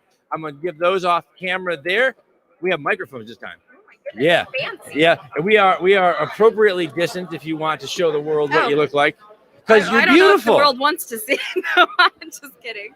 Oh, boy. So, first of all, how are things down at the Traveling TARDIS today? They are hopping. Hopping? Yeah. They are hopping. So we've already had our first panel of the day. Yeah. And what was today's panel? Today was a Trial of a Time Lady. Oh, so we're talking about Jodie and the new Doctor and how everyone is feeling about that. So, it's been great. This is Jodie's second season, right? Yes. Yes. Yes. it was a mixed bag start out for Jodie. There was a lot of enthusiasm. Oh yeah. And then there was a lot of vitriol. Oh, absolutely. And so she did the first season. I think we all agree the season itself just rocked. Yeah. Second season was great. I think it was better than the first. Yeah. I think it started to find like its footing with the second season, and really started to find its own. I still think we've got some more that we can go. To really get a strong. So we don't have to regenerate right away. No. She's killing it. I think she's doing great. Yeah. I from I think about halfway through the first season, working with you guys at Traveling TARDIS and getting to see a lot of that stuff. I about halfway through the first season, I think she found her stride. Yes. And for anybody that doubted or whatever, she started to own the Doctor character. Oh yeah. And then now second season, it's hers. It's just hers. Yeah. The I love TARDIS is that. hers at this point. That's great. Yeah. And I know you guys, Doctor Who is a unique story in that it is episodic television. It's one of the few shows out there that's left at episode by episode by episode. But inside the episodic television is also long format storytelling. So long that it's 50 years long. Oh, yeah. So, and with each new Doctor, originally designed as a way for the BBC to keep the show going, even though casts would change. So the idea of the regeneration was kind of like born out of like television necessity. Yeah. We don't want to give up our show just because we lose our lead. And now it's become such a core in that character. But it is. And each new Doctor brings their own personality while still having to pay homage to every Doctor before, and not just the one before you. All of them. All of them. And especially there are touchstones along the way that somehow just embedded themselves in popular culture. Oh, yeah. So you can't go anywhere without knowing the Fourth Doctor. With the long scarf and the curly hair and the hat. And then, of course, David Tennant just blew up the world, and absolutely took us from, again, every sci-fi show has its own subculture, but every once in a while you get a character or an actor or a lead that pulls you out of your own subculture and throws you in to the mainstream, and all of a sudden you get Doctor Who fans that you're like, I don't even know who any of those other Doctors are. David really brought those guys in. He made trench coats cool too. It's true. I'm pretty sure he's the one that really started the trench coat bring back. Yeah, but I think it was the idea that it was David had a scruffiness about him that was still British. Usually you think of the British. I actually now, because of the Traveling TARDIS and you guys and everything else, my Facebook feed, they watch what you do and they advertise to you. So I've started to get the advertisements for the 3-piece British, all the suits and done up and everything. And so, but David had this scruffiness about him, but he still looked British, and you're like, he looks like he should be a vagrant in LA, but yet he still looks. But he doesn't look like a Bond villain. Exactly. And so he's still very British without being like over the top. I'm an over the top. Yeah. And so it made everything accessible. And then Jodie just blew the doors off of it. Oh yeah. With it, and very quirky. Yes. And I'm when we first started working with the Traveling TARDIS, Christian, he kind of pushed and said, hey, you got to check out some of these older episodes, because that's what he grew up on and he loved it. And I knew the Fourth Doctor, and my dad used to watch, so I would watch the Fourth Doctor when I was a kid. And then I knew some of the new ones since they fired back up again. And I was like, oh, okay, whatever. And then watching Jodie, and then listening to you guys talk about seeing this in Jodie and seeing that in Jodie, I had to go back and watch. And the quirkiness that she brings to that character is reminiscent of sort of a combination of, she brings her femininity to the character, and then throws a little of what I would call kind of Sylvester McCoy into the character. Little ticks and twitches that are unique. Yeah. And you kind of think, wow, you wouldn't think that you would see Doctor from way back in the day in the face of this new original Doctor. So that's fantastic. What are you doing cosplay wise these days? We're kicking off the season now. I know. This is the first I've been able to cosplay in a year. It's great. So I gotta know what have you been sewing? What have you been putting together? What have you been duct taping together for a year that goodness. you can't wait to get out here? I mean, because we're back now. It's official. You're down there at the table. They're coming now up. I have to. Yeah, of course you had to do the thing of like going through your cosplays, and I was like, crap. Quarantine weight, did that affect any of my cosplays? It didn't, so we're good. So thank goodness. That's good. We're good. And I know you all know what we're talking about because I don't care, male, female, Everyone tall, short. had at least everybody 5 pounds. put the 5 pounds of quarantine weight on and then struggled with how to take it off. Yeah. Some of the weight you like I remember on the shoulders. I was sometimes and some is muscle. Yeah. Because I have my husband, he's so asking what cosplays I've been putting together. He and I are planning on doing Kanan and Hera from Star Wars Rebels. Cool. But he had put together using the stuff to make the armor, but he's been working out. It doesn't fit anymore. He's gained too much arm muscle, so he's going to have to remake one of the armor pieces. Wow. Yeah, and guys, and I know if you guys don't know, the EVA and the materials that are used to make the cosplay armor, and when you look at it from a distance, you can't really tell what it's made out of. But it is not a forgiving material. No, it doesn't flex at all. It doesn't flex. So if you make it to fit, yeah. And if it doesn't fit, it just. There are certain parts of cosplay, Michael, like Robin, that are made out of regular craft foam, only because I know he's going to grow. Oh yeah. And if that was EVA or it was heavier, it would just rip in the moment. And, yeah. And it would fit today, and then a week from now, I'd be like, oh crap, here we go again. And usually Steven is the one doing all of the craftsmanship, so he's like, I don't want to carve another ab piece. Not ever, but fair. Certainly not today. That is very fair. Very, very fair. You look gorgeous today. Thank you so much. Yes. And the crowds are down there gathering. They are. TARDIS. Yeah, we're having great conversations. A lot of familiar faces, but we've got a lot of new faces that keep coming back. So I think I've had a couple conversations with a bunch of people who are just new fans, new to the area, and they're coming out, awesome. Showing up at all the panels, and I'm like, this is awesome. I was like, I'm making new friends. It is. And, we were talking earlier in the last interview, best kind of friends that you can make here at the convention, because, it's not based that, in the morning you go at 9 o'clock in the morning, you go to work and you sit down and you make all these friends at work over time, but you're all there for one reason, because you have to be. Yeah. Or if you're younger, maybe you go to school in the morning or college or, whatever. But you're kind of stuck with those people and you don't really get a choice. You don't get a choice. You're just they put you in a box and they're like, look, swim or don't, whatever. When we come here, we're all driven into the building by things we love. We want to be here. And so the people we meet, even though we don't see them every day, those relationships they last forever. Oh, some of my closest friends are people I met at conventions. Yeah. And even because I've had a lot of cosplay questions, and they, from new people who are like, I'm wanting to get into who cosplay and I want to cosplay this person. I'm like, well, I know a person that cosplays that person, and they're one of my closest friends. And the only way I met them was at a convention. That's awesome. Now, when you put together a cosplay, okay. Now we've noticed there are lots of different kinds of cosplayers. Yes. Cosplay Michael, when we're talking to Cosplay Michael, one of the things we tell him is because of his size and everything else, he's never going to really, at least at this point in his career, he's never going to really do like the perfect screen accurate cosplay, because he's 4'1". Yeah. So Chris Evans is not 4'1". We're not going to get a Chris Evans cap out of Cosplay Michael. He's small and he's 10, so he has no muscle yet. Don't tell him I said that. That's the word. But so we always tell him, when you're cosplaying, go as accurate as you can so that you could tell who the character is. But then step back and say, what makes it Michael's Make it your own. cap? Yeah. When you're cosplaying, what are some special features that you like to add to make it yours? Props.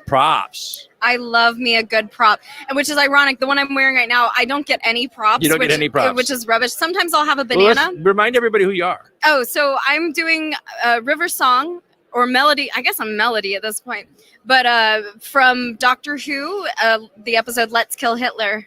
Which, of course, if you have time travel, everyone's the year-old question is, if you could go back and kill Hitler, should you? Yeah. So yeah, I think you should. Wow. There we go. She's got the socials up there. I love that they are on top of it. So awesome. When we get talking, they're like, yeah, here's the business, guys. And here's the other stuff. That's great. I love it. That is great. yesterday cosplays? What did you cosplay yesterday? I was a River again, Okay. because we did our It was a cosplay different panel. adaptation, It was yes. a different version though. I was doing River from, actually she wears that dress a couple times, so I gotta get away with it. But it's Good Man Goes to War. She also wears it in America. But with that one, my prop of the time is a communicator that fits my cell phone. So it looks like the actual communicator. So I make that. And that was kind of what draws the attention and what makes me stand out from different rivers. But I'm able to put my cell phone in that communicator and use it as a phone, but it's also a communicator. So that's Which, by the way, is what a phone is. You guys didn't know that. If you didn't know, We in this communicate. which century are we in? 21. Okay, Wow, 21. I forget, yeah. Sorry, I'm asking the hard questions. I'm old, okay? Leave me alone. I still have difficulty writing the 2000s and the 1990. Yeah. Yeah. No, I've been there. You ever sit there and you start to write a date and you're like, oh, there's not a I put it was 2003 last week on a form, and I was like, it is not 2003. In fairness, her primary fandom in the world is a time travel show, so it could easily be any year for her at any time. Exactly. That's right. Who needs dates? We're gonna let you go because we got a line. I love it. It's got a line. wonderful. It's wonderful. It was Wonderful so to good see to you. see you. Yeah. Thank you so much. Sage is gonna keep those social links coming up, and check out everybody over at the Legend of the Traveling TARDIS. Wow. Check out, there we go, Songs on Cosplay online, guys. And oh my Lord, coming to the screen. Here we go. Hello. Wow. Hello. How's everything next door? Great. People stopping and checking out. Yes, you guys look amazing today. Thank you. You took his head. Yes. Wow. Elsa for the win. Elsa for the win. That's right. She took the Minotaur's head because she could. That's right. She's freezing his bull off. Anyway, that was horrible. That was an awful dad joke that was there. So, guys, It's actually my husband. yes, He this. created, his name is Asper Armory. This is all full EVA. And then we've actually got the head from Halloween USA. And it was just the bullhead. Yeah. Yeah. Okay. Okay. We converted it into the bull. That's awesome. He's got LED lights in here. Yeah, it does. Lights. We took out the battery pack because it kept falling off. What is now? And he's got the whole armor displayed and the whole cosplay over there. So yeah. So what was the most difficult part of this particular piece? And I know you guys work together on a lot of stuff. Well, So you actually, do some no. pieces, and he does some pieces. No, we actually do individual. So It- he created everything. Everything here is all Everything wow, is his. wow. That is amazing. I told him to add maybe some pieces. I make some suggestions like at this, at the ring, stuff like That that. is- Make it LED. That is Some of awesome. his suggestions, make it. Some of them don't. So this is how he's feeling that day about creativity, huh? Exactly, but we actually just try not to say too much in the household because that's like, you're creating another creative hook person. Oh, yeah, yeah. I want to do it. Right? Guys, we are here at Central Florida Comic Con live on the Hanging With Web Show. We're hanging out with Corrupted V Cosplay, who is bringing her Elsa today. You got a little dark Elsa happening here, like it's your the Viking Elsa. Viking So, Elsa. it's a That's combination. I like it. It's a mashup. One of my kids was watching YouTube and he was watching mashups, and then I got the idea. That's So I kinda was cool. Like, oh my god, I love the axe. I love all the blue and the fur and and then I created almost everything. It's awesome, man. It looks beautiful. And then the boots, and then It is I added all awesome. the black and the blue. So it's like Wow. different So things. you look amazing today. You've brought some great cosplays out this whole weekend. Okay, Now, most of them- have you guys? Is this your first one of the year, or did you start a little earlier? Or We've actually been doing this for 3 years. yeah, no, I was asking this year since we got back on the This will circus. be our first official Show for 21. Yeah. I'm glad we're back with people. Have you missed it? Have you missed it a lot? Yeah, Yes. yes. I did. Wow. I missed it insanely. crazy yesterday. It was so packed. Today is so great because we get to talk to people. Yes. Yes. We get to ask some questions and take pictures. I love it. It is, I love it. and there we were busy right from the get go this morning. We're very busy this morning. Yeah. As well. And do you find there's a lot of younger people now that are interested and they're coming up and asking about the stuff? They are actually a lot of adults too. Yeah. They want to get into, oh, how do you make this? How do you make horns? Oh, it's foam. Oh, I thought it was like metal. Yeah.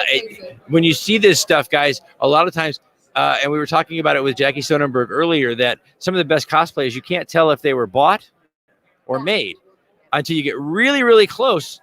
And even then, sometimes it's really hard. The helmet for the Minotaur here is, I mean, when you're looking at this up on the table, you can't tell. You can't tell if that was something that was made by the video game maker. And it's actually, this is all craft foam, and the cow head, and these pieces are all foam, all shaped. You can tell. And then when you get on the underside here, you can actually see how the EVA. Guys, a lot of this stuff, we talked about this with you guys before. She's showing you here. Those little mats that go in your kid's room or in your garage. Yeah. That's what these guys start with, those big flat mats. And shape. You can get the mats. The best way to get it is Harbor Freight. Yeah, oh yeah. $8 for Harbor Freight. Oh, wow, $8. $8 for like 5 mats, which is insane. Wow. And this is, by the way, this headpiece is Corrupted V's husband, which is Asgard Armory, right? Asgard Armory. Okay. Yes. And but he this loves Thor, so I love that. I really do. And see, the horns here are all cut and shaped and then put back together as horns. Yep. So these are all, this whole piece here. There's a nice. You can barely see. You won't. In fact, on the camera, I don't think you can see. There's a tiny seam where he glues, and then they paint over and sand. So. One of the things we were talking about here is that the great thing about this stuff is that anyone can do it. It's so with simple. Time and patience. Yeah, just learning. There is a lot of learning curve. At first, my cosplays were not as great, and they should be. Guys, do not it's supposed to be bad. Yeah, do not be afraid if it's awful. But the thing is that the challenges. Yeah. You gotta keep going. Yeah, and I remember improving it and trying. The first time that Cosplay again. Michael had Steven make him a chest plate. Right. It was, because we didn't know what to do with all the tools, so they were all straight lines, and it was awful. But we did it, and Michael loved it, and it took Steven a year of looking at that piece and saying, I got to do better. Definitely. I got to learn more. And I know he spent a lot of time with the Asgard Armory this weekend talking about things, So you guys have been doing this now on the circuit for about 3 years, you said, yeah? Yes. We've been, we actually we went to a MegaCon party, after party. And then we started meeting people just like us who were into, costumes and cosplay and Comic-Con and Marvel and DC, and then we had an amazing time, and we're like, let's create something different. So we created Cosplay Games, which was like a Facebook for cosplayers. Awesome. And then we had that up for a while, and that's how we started, getting tables as Cosplay Games, and then and you guys are working on a magazine now. Yes. We have a magazine called Cosplay Multiverse, which has 6 editions now, so it's been 6 months running, and I do that all myself. Wow. Without no help. A lot of work. It's actually, I'm so blessed because I'm so creative with everything. And I've been wanting to have a magazine or being in a magazine forever, in the magazine industry since I was 18, 19. That's awesome. One of my dreams, one of my many dreams that I could make come true with my husband. He's so supportive. Awesome. So I kind of created it at a whim. I said, hey, listen, this is what we have. He's like, wait, what? You created a magazine? Well, it's great because, at their core, guys, you guys don't know, we celebrate what we love here at Comic-Con.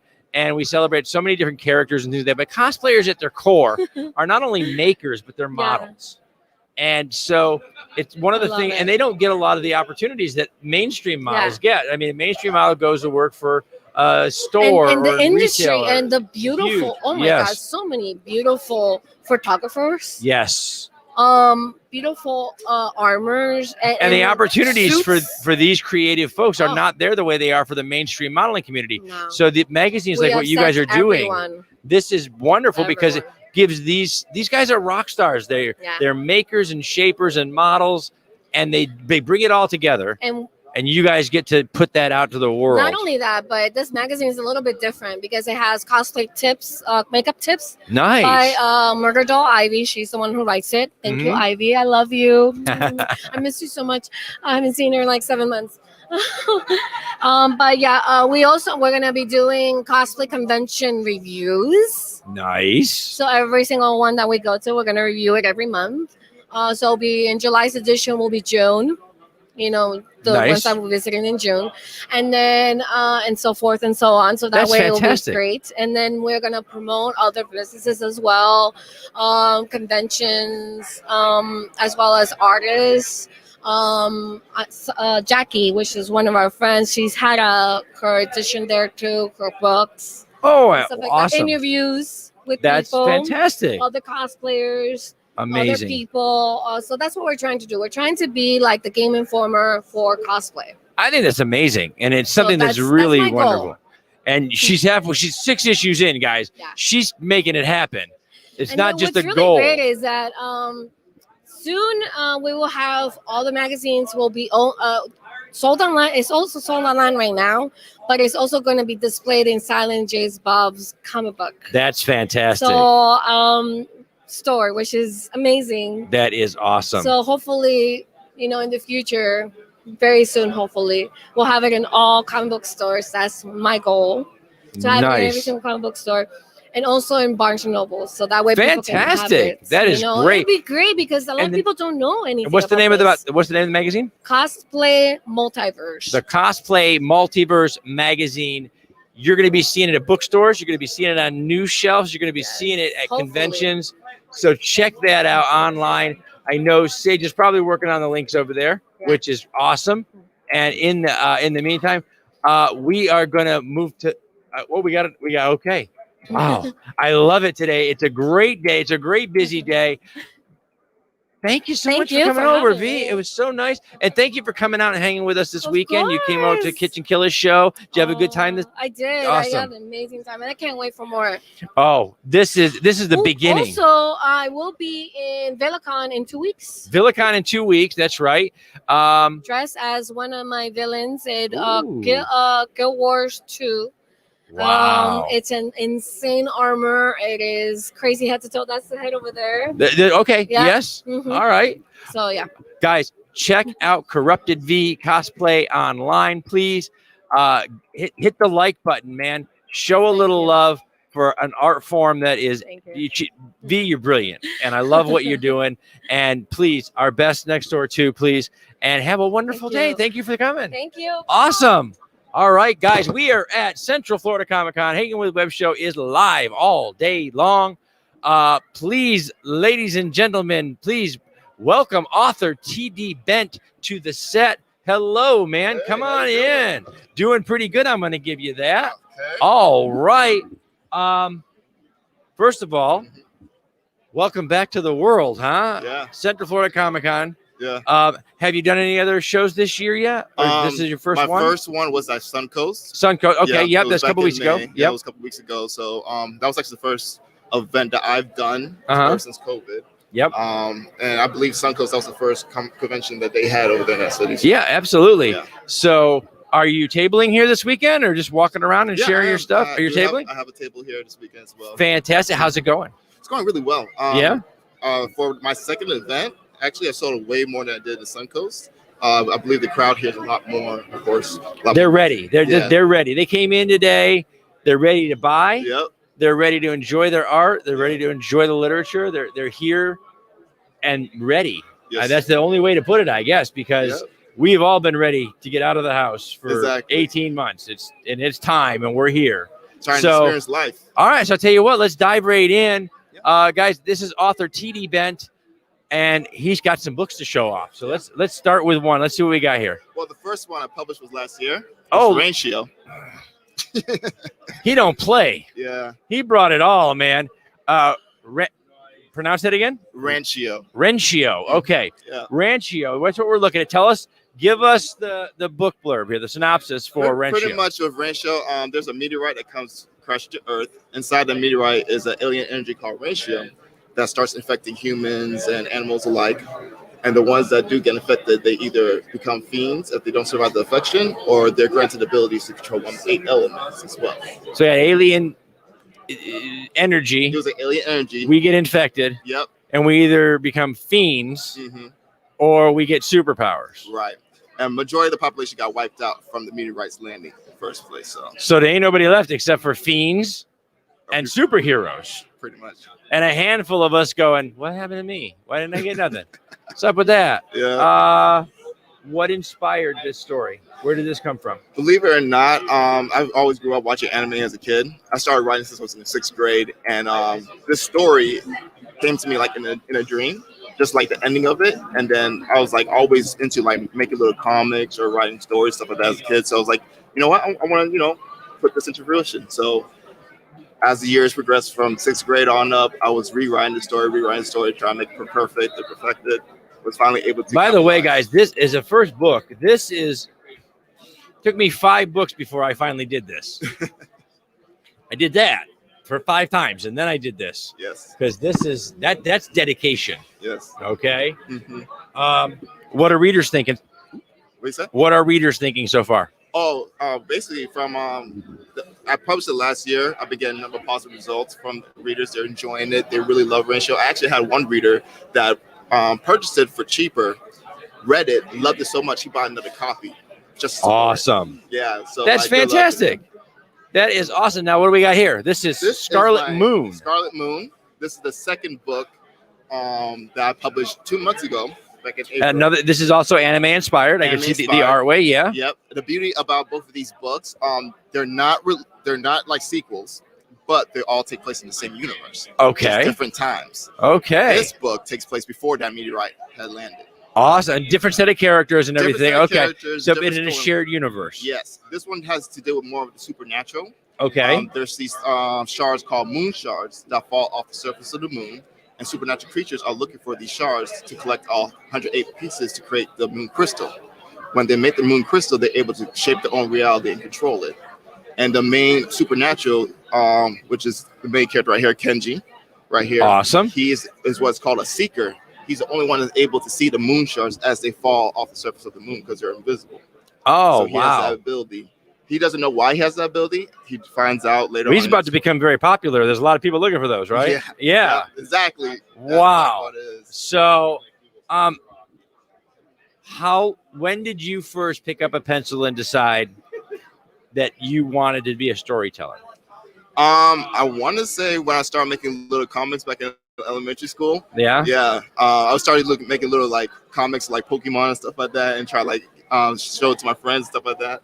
But I was a terrible drawer. I couldn't draw for nothing. So they were more like stick figures, you know what I'm saying?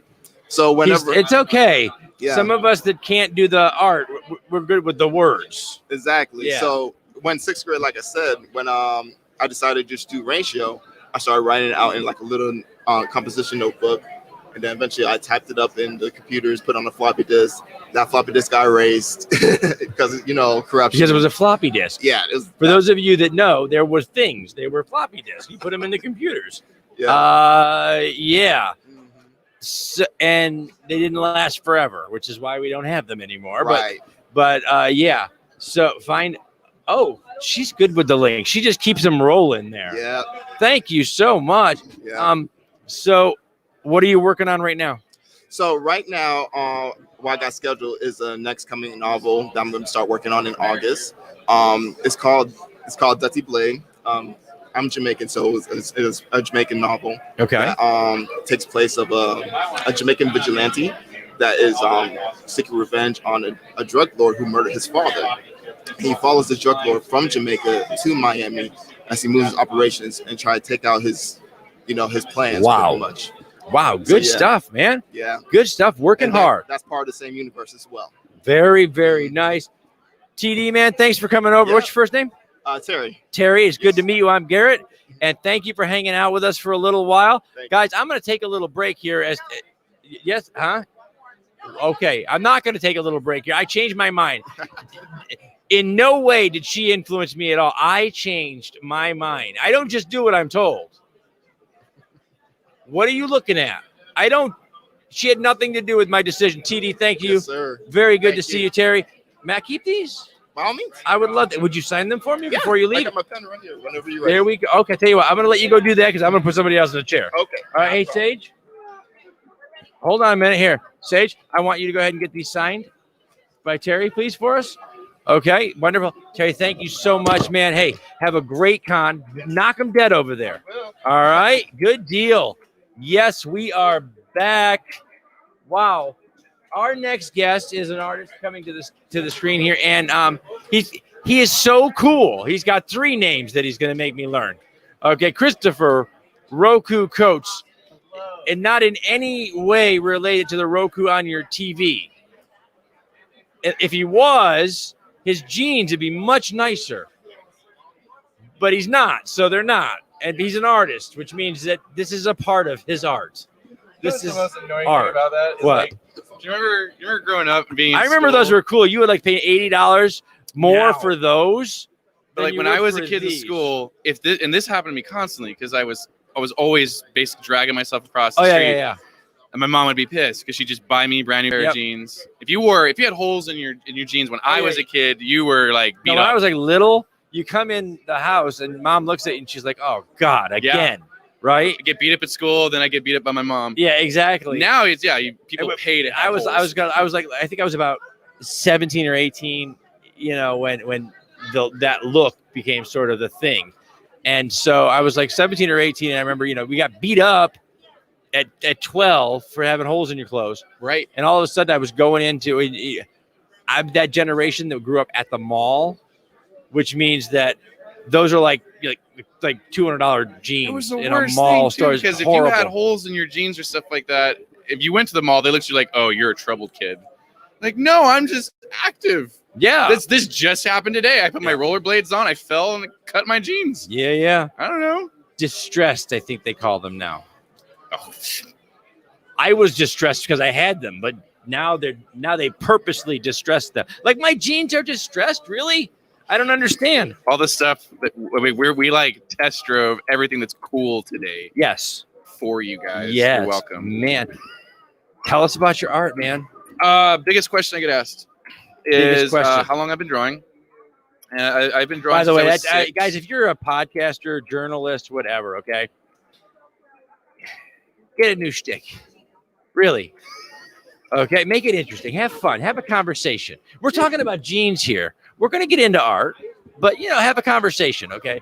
Because you're right. Probably every single person you've ever talked to is like, so how long have you been drawing? How long have you been drawing? Like, well, since I was 6, and so when professionally since 16. I was going to say, when did you know that, dude, this is what I want to, I want this, I need to find a way to get somebody to pay me for this because this is what I want to do. Well, I had I think most anyone that gets into art, usually it's either like today now, but for me growing up, it was just, it was Disney, but there was now there's Cartoon Network, Nickelodeon. There's a whole lot of other new studios popping up.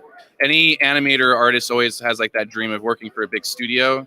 I wanted to be a Disney animator, and my aspiration was to actually go to college to work for Disney. Then I grew up and realized several friends of mine, so this is no secret, I guess I'll say this, that a lot of them who do work for Disney, they do not get paid. They don't get paid. And so that dream kind of got squished a little bit. And I did work for a studio for a time. I was a lot younger, and me and 6 others, we all worked together. I've still tried to keep in contact with most of them. We all got the can. Then they told us, "You guys are young. You'll bounce back. You'll be fine." And we're like, "No, it never happened." Well, and the artistic community in general, no matter where you are in the arts, guys, if you're a podcaster, if you're a broadcaster, if you're an animator, an artist, a writer, the ebb and flow of this industry is crazy. I think they say it. The ones that do it the best are the ones that they're entrepreneurs that do it themselves. Yes, they're not because wrong. you have to eat. You have to eat between gigs.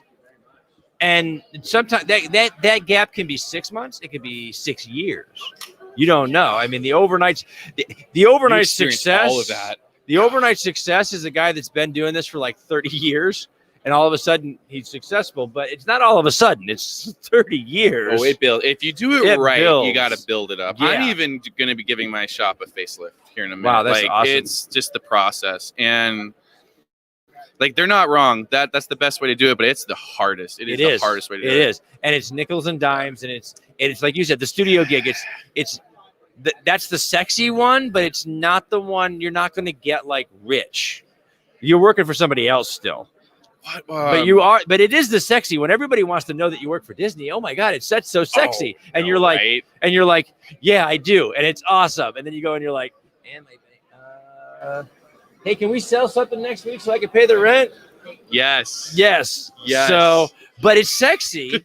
So there's a difference between the kind of the sex appeal of the gig that you dream gig that doesn't pay the bills. And they talk that up. And then there's the hard gig. There's like the people coming up to you when you're at a convention or whatever and being like, I'd like to commission a picture of my dog. And you're like, oh God, no, not again. But he says that I don't mind. But then the guy says to you, but my dog is worth giving you $5,000. And you're like, okay, where's your dog? There's the sexy gig. And then there's the daily gig of, doing. I don't even remember anymore. When did the whole lockdown, was that last February March? or March? Well, end of February, early March, when we first started out about it. And I was putting out a whole new portfolio at the time, and it's still actually unfinished. But once COVID hit, was trade shows went dark, everything went dark, and it was commission. I actually had to get back into teaching. I had to teach art as well, mostly Zoom stuff because I teach people all over there. But it was being a teacher to pay the bills, and then commission work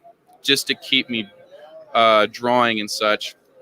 And it's gotten to the point where I have to cut off commission work because I haven't touched any of my your own original stuff since. It's just crying in the corner, like, we're not finished.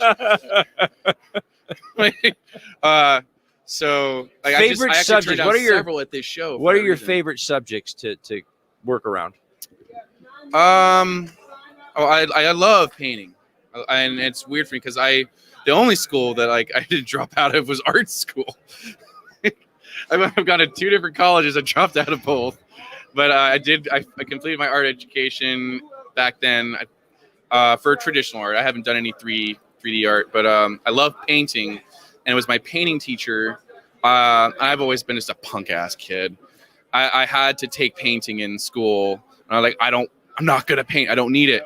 And she's like, you're going to be my best student. Okay, so and you guys you talked to my son Steven the other day at this thing. Okay, now Steven he's been interested in art since he was a kid, just like every artist, right? He's been interested in art since he was a kid.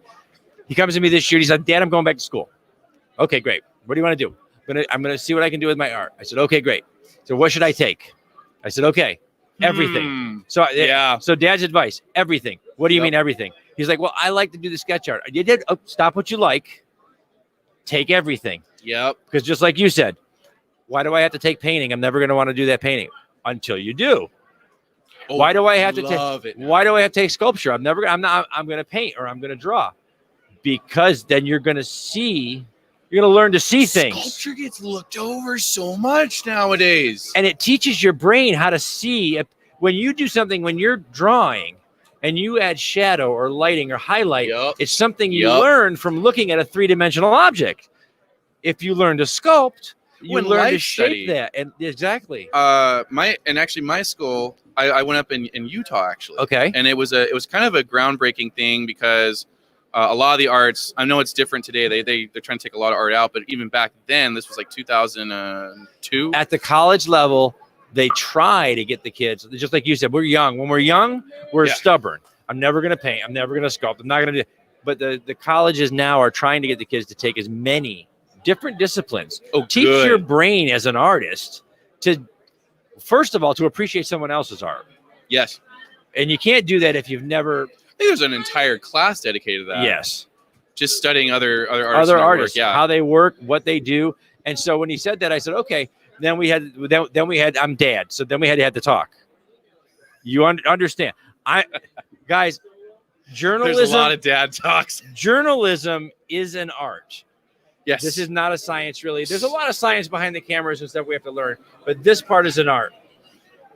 we starve from the journalist to the artist to the filmmaker and the TV guy and the authors that are out there on the floor. Yep. The journey is probably one of the most difficult journeys you can go on. So when a young guy comes up to you and says, I'm going to follow in I'm going to be an artist, the first thing that goes through your mind is, oh shit, oh my God, this poor kid. This poor kid. Like, it was be an artist or be a mechanic. Yeah. When I was a kid, I was like, I actually would make more money as a mechanic. Yes. Hands down. Eventually, but I'm at the point now where if I become a mechanic and I damage my hands, then there's no more art. Art's it's over. I have to figure out how to paint with my feet. But it's been done. It's hard. Again, the names when you walk into a gallery or whatever, the names that's the top 1% of our profession. I do get asked that, and I'm horrible with names. Like I'm so for name tags. Faces, I have a gift for some reason. I never forget a face out of the hundreds of thousands of people I meet at Comic-Con. For one, you can see that guy next to. I was actually going to become a facial recognition technician for the police force. Wow! I wanted to be the guy that's like I can see anybody I want any given time and recognize them. And then I got turned down because we have computers for that now. Yeah, no, you could be a tech. I'm like, no, I don't want to fix a robot. I want to find people. Yeah. So wow.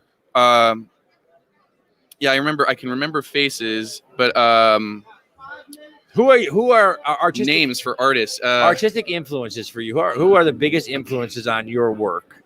The other artists that you looked at and just said, "Oh, wow, that's something that inspired you." I know he hates this.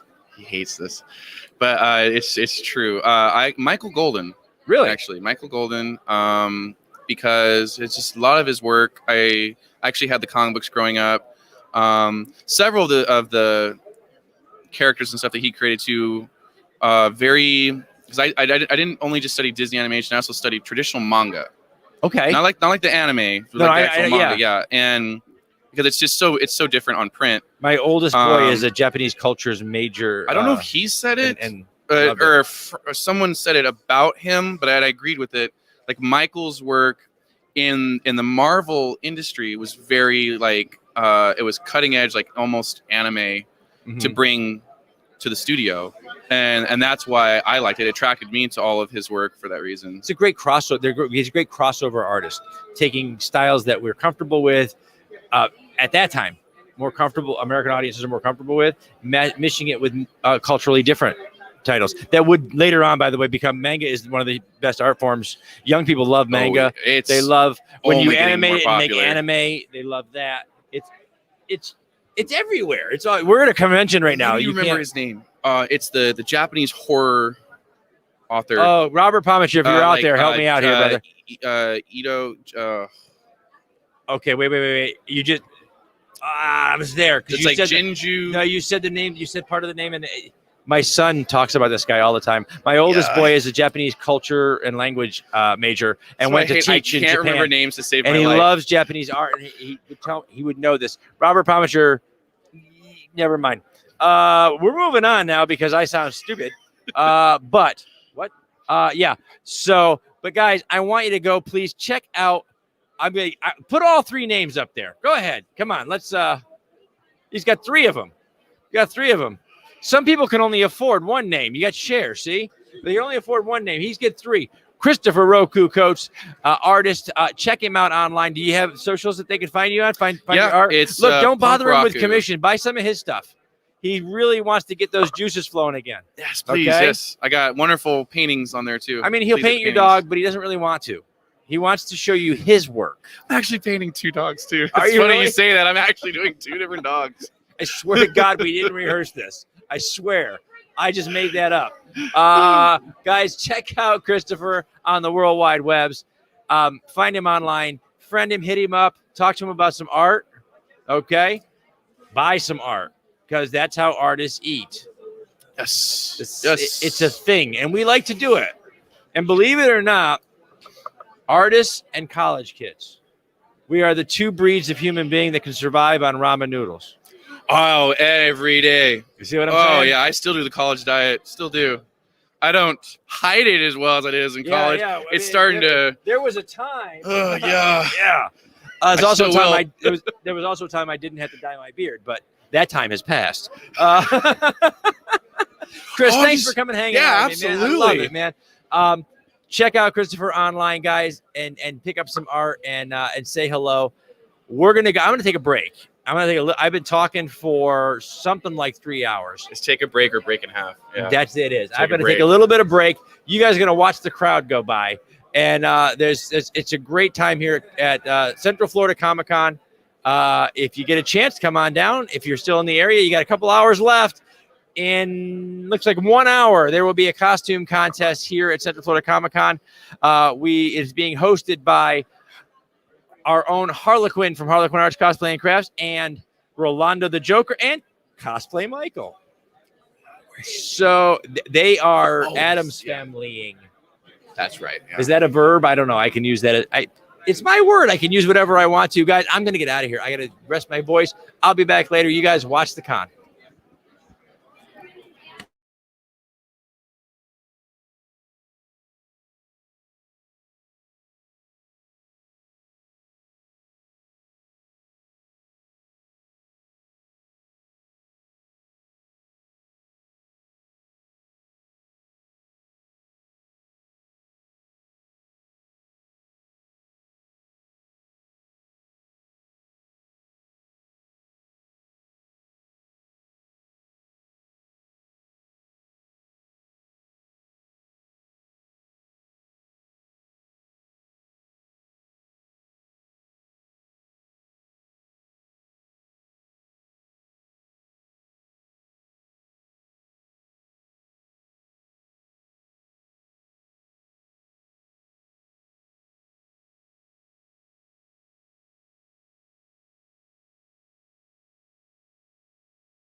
And we're back. That's right. Ladies and gentlemen, I'm GW Pomager with the Hanging with Web show.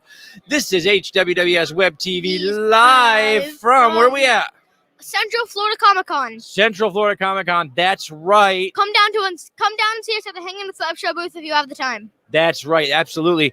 So we are here right now, guys. You guys know this is the one, the only Cosplay Michael. Cosplay Michael. That's right. Here today as, Pugsley Adams. Pugsley from the Adams. That's right. Pugsley Adams. You're hanging out with Morticia and Gomez Adams, right? Amelia and Rolando. That's right. So let me ask you, Michael, how's your convention going, man? I think it's going really good.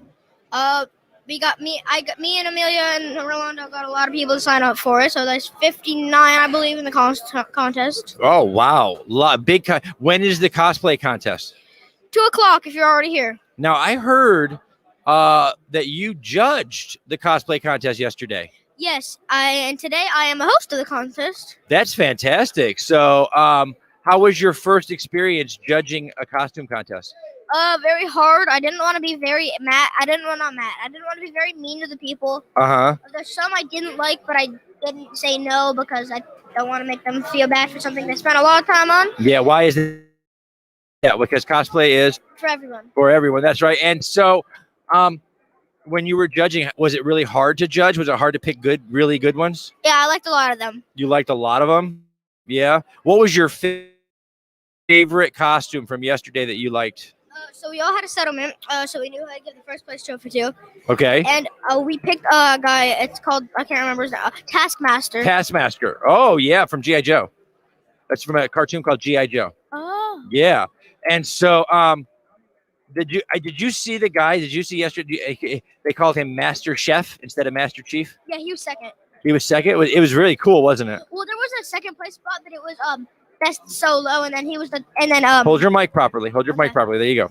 So he was the Master Chef was the best solo, and then Taskmaster was the best in total. So he basically gave second to Master Chef and first to him. Now, as a kid cosplayer, child. Did you see some kids there? Done. Yep. Who? Oh no. Yep. Yeah, I did see some good. The winner was Yip Yip. Yip. It was a Yip. It was a Yip. Yeah. What's a Yip? Oh, it's like it was a Yip Yip. Oh, so the puppet, Yeah. the Yip Thing, and when she was going, they asked her name, and instead of saying the name like a normal contest, she goes Yip Yip. Yip. Oh, that's cool. Yeah. So was that your favorite too? That we all decided on it. We all got her was the first kid. Master Chef was the best solo, and then Taskmaster was the best we've seen. That is awesome. And so today, Miss Amelia and Mr. Rolando. Shouldn't we talk about the best group next? Yes, the best group. What was the best group of cosplayers? Actually, there was a lot of good ones, but the Ragnarok group won. The Ragnarok group? Yeah. Yep. It contained of female Loki, Thor, and what's his name? The Grandmaster. The Grandmaster, yes. Yes. That was very good. They did a very good job, didn't they? Yeah. Yeah. So today you're going to be not judging, but you're going to be hosting. Yeah. Miss Amelia and Mr. Rolando have invited you to host with them. Are you excited? Yes. Yes. What are walking around? Have people recognized your Pugsley a lot? Yes, actually. Well, it took them a while. I think the last one they recognized or second. Never the first though, because I kind of look like me. I just look like I'm tired. I think Brighton did that. I think Brighton. By the way, shout out to Brian Winslow at Reels and Heels. I think. Yep, at Reels and Heels on HWWS Web TV. That's right. Yeah, but what I wanted to do is I was doing Pugsley, and he goes, "What are you? Are you tired or something?" And I'm like, no, I'm Pugsley. Yeah, lots of dark circles. That's right. Yeah. So. But yeah, people have got it. When they realized Rolando was Gomez, they'll look down at me and.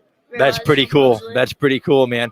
So, well, look, buddy. Hey, I'm gonna have you hop out here. I'm gonna have another guest. But dude, go do your thing. Have a good time. And hey, I'm gonna broadcast that cosplay contest. So I want to see what Cosplay Michael and Amelia and Rolando are doing over there. Okay, so let me grab my mic. Before I give you your mic, yes, okay. I hope you guys have a fantastic time. If you can come down and come join the costume contest while you still have a little time. Very good. Goodbye. Good job, Cosplay Michael. Awesome, dude. Awesome. You're doing fantastic. That's Cosplay Michael, ladies and gentlemen, live on HWWS Web TV. That's right. We're here at Central Florida Comic Con. Oh, my goodness. Look who's in the chair. Wow, my man. How's it going? You never know who's going to show up, do you? They just show up. Know. That's right. I can't keep anybody out of here. I know. There's the security here. You got to know my feelings. You know. They just. How's it going over there? The ladies alone, man. They're just lined up, and I'll tell you. They try to claw your clothes. Telling you, guys, ladies and gentlemen, really, I need to introduce him anyway. Ladies and gentlemen, from the Shared Universe Podcasting, you guys are building an empire over there, man. It's awesome. Trying to build like a Breaking Bad level type of empire. Boom. Nice. I want to be the Walter White of podcasting. I love it. I love it. Ming Chen, ladies and gentlemen. So Ming, how's the con so far? We're back, man. We're back on the circuit. I can't wait. I can't. I was waiting for this for a year and a half. I know. You've done a lot of live stuff online. We've been watching. Yeah. But I truly love doing live on location stuff. And that's great. what you guys are doing. And I love it. Man, we're bringing it. We're trying anyway. This is the set had sat in the truck for so long. Yeah. I think it was stuck trying to pull it out because, it's been there for a year and a half. We've been doing stuff from home. Yeah. So they're excited. They're all excited to be here. Yeah, and now I don't know if you've seen the crowd. I know you have the crowd cam here. Yeah, it's Sunday. We never see this, right? It's very rare that a Sunday is like this. On a Sunday. We all got an email from our convention host Ben this morning saying that yesterday off the charts. Okay, good. Pre-sales for today. Before we even opened the doors today, there were 1,000 tickets gone already. Wow, that's amazing. That's amazing for a Sunday. Yeah. At a small convention like this, that's fantastic. God bless it. What are you doing over at Shared Universe? What do you got coming up, man? So Shared Universe is a podcast studio. So we help people launch podcasts. We provide them a space that they can rent out by the hour to record their shows, and it's great because I want to spread the love of this. We love doing this, right? Yeah, man. Why not show everybody else how to do this? It is. We live in an amazing time. We do. Just a decade ago, right? You're hoping that if you have an idea for a show or something, you could find the right executive at the right moment. Forget about it. You needed money. You needed connections. Tons of stuff. Equipment. Studio equipment that you had to buy back in the day. But I think you mentioned the main thing. You had to run it by an executive. Yes. Some guy in a suit, like not this suit, like a suit, right? Like who would either say yes or no. Yeah. And most 99 of 100, it would be a no. Yeah. But now here we are. We get a camera. We got a camera. We got the lights going. Yeah. We got a little set. If you don't have any of that, by the way, guys, put the webcam on your computer. Yeah. Turn it on. Yeah. And just spew what you love. Tell us what you love. Easy. Throw some Funko Pop figures behind you. Yeah. I know you have them. So and that's yeah, you do. That's it. Wow. You talk about a company that knew what they were doing. Yeah. Oh yeah. These guys, you guys hit it like right out of the park. They're geniuses. Every character that you've ever dreamed of in a Funko. And but I mean, if you look at the figure itself, it's a combination of multiple influences. A lot of the Japanese vinyl figures from Japan combined with some of that the early animation. Remember, like our moms and our grandmoms used to have those little precious moments, guys, with the big heads. Yeah, combined with that, and then you move it all down the line, and what you end up with is a geek's dream. Yeah, right. And these were preceded by the Wacky Wobblers. Yep. So, and then add that with some clever licensing. Bam. You're beautiful. That's how you and do it's it. everywhere. Yeah. It's everywhere. We have a couple of our show producers that's their backdrop is nothing but walls of Funkos, man. Yeah. I mean, it's great. It's great to be doing what you and I are doing, which is bringing together other podcasters. Yeah, for sure. And building that. Yeah. Because you couldn't do that before. Back in the days, if you were an ABC, CBS, NBC, nobody would talk to you. Nope. But now we can put all of our producers. Right. We're running now since you and I talk, 14 shows. Yeah, that's awesome. Out of here. That's awesome. And they're all doing different things. Yeah, for sure. Which is great. I've been watching. You guys are every kind of podcast over there. Yeah. Every kind. Doesn't matter what you're interested in. If they want to talk about it, they can get the space. And I gotta give a shout to Sage. She's got the hardest, producing. She does. Things, wow. Hardest job in. Amen. You never see her, but and she's throwing up all these notes here. So yeah, it's like she knows what we're going to say before we say. I know. Yeah, it is crazy. Yeah. How's the line over there, man? Are they excited to be back and see you? Oh yeah, for sure. Yeah, families, people. Yeah. It's a good feeling for sure. Any big projects that you're doing coming up? It's all podcasting. I'm just the studio's blown up, especially during the pandemic. You know, we were able to not only move all our podcasters online, but now we're like, hey, you have a guest, they don't have to be here. They're in California. I was gonna say, what are you doing? What are you guys doing over at Shared Universe about like favorite software or things like that to use? To do, live stream is definitely StreamYard. I mean, StreamYard, yeah. But then, mixing board. We love you guys, by the way. StreamYard, yeah, you guys rock. You do Canadians up there. We love you guys. No, we love you. Keep it going. Keep it going because they're every time. I don't know about you. Every time you send an email that says, "Oh, I wish I had this," like 3 days later, they email you back and they're like, "Oh, we just did that." Yep, we're working on it, for sure. Absolutely. That's awesome. And I mean, there's a lot of platforms out there, and they're great. We love StreamYard. You guys are doing awesome. It's web-based. Like, how can you not love this? Yeah. It's amazing. Because I don't have to worry about my connection. As long as I had a good connection out. I don't have to worry about the connection from my guests to me and all that. I remember doing Skype calls back in the day, and they just even CNN. You guys actually like make millions of dollars doing this, right? And you guys drop your Skype interviews all the time. Yeah, and I'm for like, sure. I mean, so you guys rock. What in the world? Wow. Yeah, we've got Groot and Rocket Raccoon here, and it's legit. And, let Ming and I want to see. There you go. Look at that. You can't even see him all the way in the. So tall that you can barely see him. Wow! Look at that. All right, that's why we moved the tripod here. But, yeah, for sure. I hope he's here to sign up for the costume contest. I think he's already won all of it. So. You won all the contests everywhere. Good job, my friend. Oh, look! Wow! He's turning around. Might have to bend down. You might have to pull the camera back. There you go. There you go. There you go. Good job, Dina. So great. Wow. So great. That's what you're missing. Wow.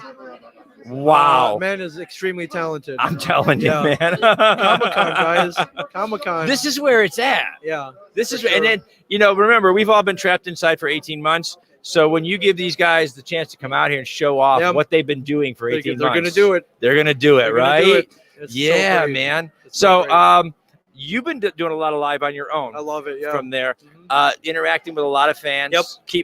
Keeping it alive, even in the pandemic. Yeah, and it's great. Sometimes I'll just jump on by myself. It's like, hey, fire away. Or I'm just going to talk for 30 minutes, but I'll answer questions. And it's just very loose format. A lot of people were saying that, pre-pandemic, getting a hold of just higher profile people, whatever, was so hard. Yeah, now it was, but now you're jumping on, going, "Hey guys, ask me questions." Yeah. Or even I was telling our podcast, it's like, "Hey, if there's a guest you would never dream of having before, ask them because they can't leave the house, they're not working." And they're starved for attention. They'll probably do a podcast, and lo and behold, they did. So. It kept the industry alive too, because they couldn't produce. Yep. Sets were shut down everywhere. Yeah. And they wanted to connect with fans, but when you're not putting out stuff, so they had to go somewhere, and they came to us. Yeah. And they came to us, and they started talking to their fans, answering questions. Yep. That's great. At 2:00 today, as a matter of fact, a half hour, guys, we're going to have two things going on. One, the cosplay contest will be going out live. Yep. We're going to broadcast from here. Awesome. And two, all the way from Hawaii, we're talking about returning to the convention season from Hawaii, from Babylon 5. Pat Tallman is going to join us here in the studio. Nice. So we're going to be doing the multicam here and I mean, so this is better than CNN. Oh man, I'm loving it, I'm loving it. And this is the Comic-Con News Network. And now, that's everybody. right. And this is what happens when a bunch of indie crazy people get together and get bored for 18 months. Yep. We find out. We got to find out how to keep going. Yeah, you have to. Yeah. You have to, man. Comic Book Men. Yes. Everybody knows me from Comic Book Men. Well, you know him from a lot of things now because he's Shared Universe is off the hook coming up. Yep, it's getting there. But you guys mostly know Ming's name from Comic Book Men. That's the kind of culture we have at Comic-Con. Yeah. Is that things you're done. Comic book men's over here now. Yeah. It's but they still come up to you at the table. Yep. Yeah. Thankfully, it's how's still that? What's that? What's streaming that? on What's Amazon that? Yeah. Prime. What's that like for you? Just got to sit there and go, it's wow. Great. It's great. I mean, know. I guess we made something that people really like, and it is rewatchable. And it is because the same deals and the same books and things that you guys were reviewing. They're still there. Yeah. And the heels are going back on. You need help? You got it? Okay. Your balance. Okay. was a runway model for a while. Okay. You're supposed to be second nature. Okay. Wow. Yeah. Now, she's taller than both of us if we stacked on top of each other now. I'm fine with that. Yeah. No. We don't need that. We don't need that kind of. Yeah. Oh, good. I like tall women, so we're good. Oh, okay. You're in trouble now. I almost got you in trouble yesterday, but now she's over there. Well, what else is new, sir? Yeah, it's what else is new? The life. Yeah. The life. Yeah. But yeah. What's that? They say hashtag con life. Hashtag con life. Yeah. But comic book man. It's you only need half a brain to watch it, and it's I guess longevity is a good thing. It is. So I'm very lucky. It's good to produce something that long beyond when you're doing other things, people still know. Yeah. Because it just shows what an impact you had for sure on those people's lives. I remember, when I was young and when we were younger, the comic book geek, we were the guys in the corner somewhere. We weren't the hip crowd back then. Oh no, by no means were we hip. But when you're able to create something like Comic Book Men and translate that and that success over to shared universe, and you're able to show that popular culture, we are literature, we are art, and it's real, and it impacts people in a way that you still have people lining up over there, now, and it's just to tell you, hey man, it meant something to me. You were reading the same stuff I was reading. You were, it was valuable. Yeah. And, so there, take that, mom and grandma and everybody else that told us, put that down. Yeah. Why don't you read a real book without pictures in it? I got that all the time. I'm like, Mom, I don't want to read. I did a panel with one of our other producers yesterday, the Reels and Heels team. We did a panel on putting comics and popular culture in the classroom. To use it as a teaching tool. Saw that. If more teachers did that, you would have more engaged students for sure. You really would. Absolutely. And a storyteller is a storyteller. Yeah. Whether you do it with pictures, whether you do it with words, whether you're doing it with classic television, whatever. If you're going to tell a good story, you're going to hook people. Yep. And those people again are impacted so much that they want to meet you a couple of years later. Right, yeah. And who knows who knows what these lines are going to be like 10 years from now. If we just keep letting the community do what it does. And we are happy to do it now. They showed us what it would be like if they locked us all in a house again. Yeah, but I mean, instead of like reading about the War of 1812, like give me a comic book about it. Yeah. I would learn it much faster. There is, like, I just animate saw, like a musket, like going through some guy's head. I don't know if a Brit's head or something. One of the streaming services has something that they just announced. I just saw it like a commercial. Yeah. And it is like Revolutionary War heroes or whatever. Okay. But they're like all beefed up. Like George Washington. Yeah. Superhero. Yeah. George They all, Garb. yeah. And I was like, that is brilliant. It really is. I mean, these kids are going to know history in a way that, like, we were like sitting there trying to memorize names and dates. Yeah. These kids are going to have this superhero. Oh, yeah. Washington. Yeah, I mean, and why not give them a little beef? Beef them up. Oh my God! Some of these guys they just jacked arms, and it looked like Revolutionary War garb, but it was also tight. It looked like a superhero costume. That's cool. I was like, that's just badass. Brilliant. I would learn that. Give me the pop quiz on that. I'll pass it every time. Anytime, right? Every time. So, guys, keep checking out. Obviously, you can check. Oh, there she is. She's good. She's so good. She's so good. Thank you, Sage. She's popping stuff up. Thank you, Sage. Dina's over there moving merch. Yep. I don't know. You know what? If I didn't have that team, I couldn't do anything. Oh, you just need good people behind you. It is. It's fantastic. Yeah, for sure. And so, how many of you all over at Shared Universe now? How you guys you got a space? I know we have two separate studios. Geez, man, I lost count of how many podcasts we've launched. That's awesome. I mean, it's got to be almost 100 at this point. Wow. So, in a 3-year span. So great. I'm pretty happy about it. I love where everything's going, and just got to keep it going. Now, let me ask you, because you get to see it all. Yeah. I mean, and podcasters, we run the gamut from popular culture to how to sew something. Yeah. What is the strangest idea anybody's ever came in and said, "Hey, Ming, I want the space for an hour a week or whatever. I'm going to do this." I mean, it's not even the strangest, but usually people come in with a topic or something. Yeah. I remember I got a call. They say, "Hey, we want to start a podcast." I'm like, "Great, do you have a business? What's it about?" Like, we just party on the weekends and we get back together and talk about our mishaps. partying. I'm like, wow, and it's great. That's It's just a great like show. Wow, that's cool. Yeah, and the other one you were just talking about history. One of our favorite shows is called American Loser. American Loser. So there are all these history podcasts and shows. They always focus on the winners. George Washington. Yeah. Ben Franklin. What about the guys who lost in the realm of history? What about your Alexander Hamiltons who got shot in a duel? Yeah. What about Typhoid Mary? What about Benedict Arnold? Yeah. Yeah. And they just dive into history's losers. They dive in. Wow. It's great. So check out American Loser for That's sure. cool, Yep. man. That's awesome. Yeah. Guys, you got to check out, there it is, shareduniverse.com. That's right. Over 100 shows and got a lot podcasts of to choose shows over from. there. Yep. There's a lot going on. Look, check into Ming over here on his socials. Yeah. He's always doing something. He's always doing something live, and he takes questions. If you guys are out there and you're looking for ways to get creative, and you want just tips and tricks on what works and what doesn't. See this? You can do this. It's not. Yes. You can do this. It's not that hard. No, guys, it really It's isn't fun. rocket science. Look, this is what we do. Yeah. We can do it. And then once you start up, if you're streaming it, I'll jump in with you. Fun. I'll jump in with you. I didn't even have to be there. I can log in. You can log in from my wherever. phone or my laptop. Yeah, That's I will be right. on the show with you. That is awesome. Sure. So, guys, check out Ming online. Keep watching HWWS Web TV. Today, we are live at Central Florida Comic Con. We got some great things coming up.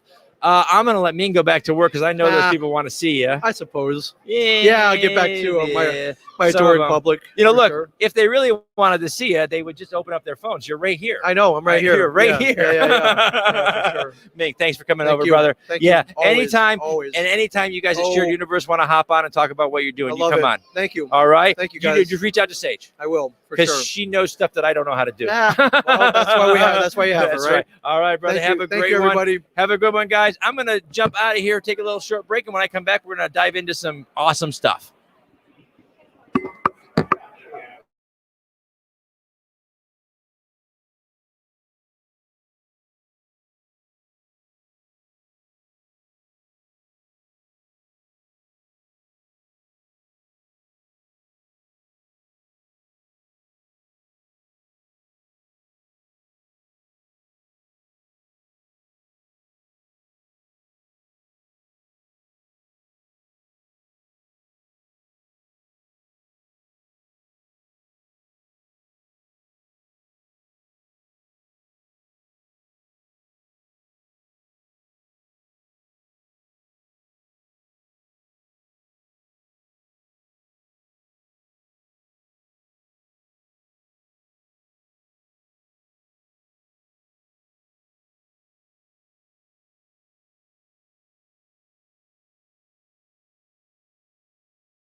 All right, welcome back, everybody. Hello, World Wide Web. Welcome. You are watching the Hanging with Web show live from Central Florida Comic Con on HWWS Web TV. Thank you for being here. And if you are here, we've got some great stuff coming up. At 2 o'clock, we're going to be joined all the way from Hawaii. Actress and Hanging with Web show friend Pat Tolman is going to be calling in to talk about conventions and life on the con circuit now that life is opened again. Thank you. Yes. Yes. For those of you who are watching from another star somewhere, Earth is open on a trial basis. 75% maybe. 75% maybe. There are a few places you still can't go. We're working on that. Guys, we are here with Tim and Gretchen from the YouTube channel Marvelous Adventures of TNG. All right, guys. Hello. Thank you for sitting down. And Yeah, man. Thanks for coming over. Yes, it's a very good to meet you guys. Tell us a little bit about the Marvelous Adventures of TNG. Give me like the rundown, guys. What are you guys covering? So we like to go to theme parks and conventions and just do a bunch of nerdy things. We do unboxings. Yeah, our YouTube channel is full of a bunch of different things, but we like to just get out and experience life. So like life, yeah. Life. Yes. Especially now, you know, Life from geeky eyes. Yeah, exactly. And with a new appreciation because Absolutely. they took away all of our geekery. That's true. It was like mom and dad coming in and saying you can't have those toys. We all got grounded. We got grounded for like it felt like ever. Story of my whole life. Yeah. Yeah. She was like, when she hit adulthood, she was like, they'll never ground me again. And then the government called and said, you have to stay inside for the next year. Right. What? So we started up this YouTube channel, and then 6 months later, like everything shut down. It's like, well, what do we do What now? are we gonna do now? So we built like a little studio in the house and started doing like unboxings and like people like to watch us suffer by eating awful foods. We eat stuff. It's true. They do. If you'll eat something that no one else would touch, they'll watch all day long. Oh, yeah. So a lot of that started providing content for us. And Nice. Now that, you know, Disney World opened back up and, you know, the con circuit's opening back up, life is just so much better now. Yeah. Well, I don't know if it's better or worse, but I know we appreciate it a hell of a lot more. Absolutely. You don't appreciate what you had until it's gone. Yes. That's for sure. Yes. And, you know, and I mean, so many of us in Florida, like we take advantage of the fact that, you know, Disney is here, Universal is here.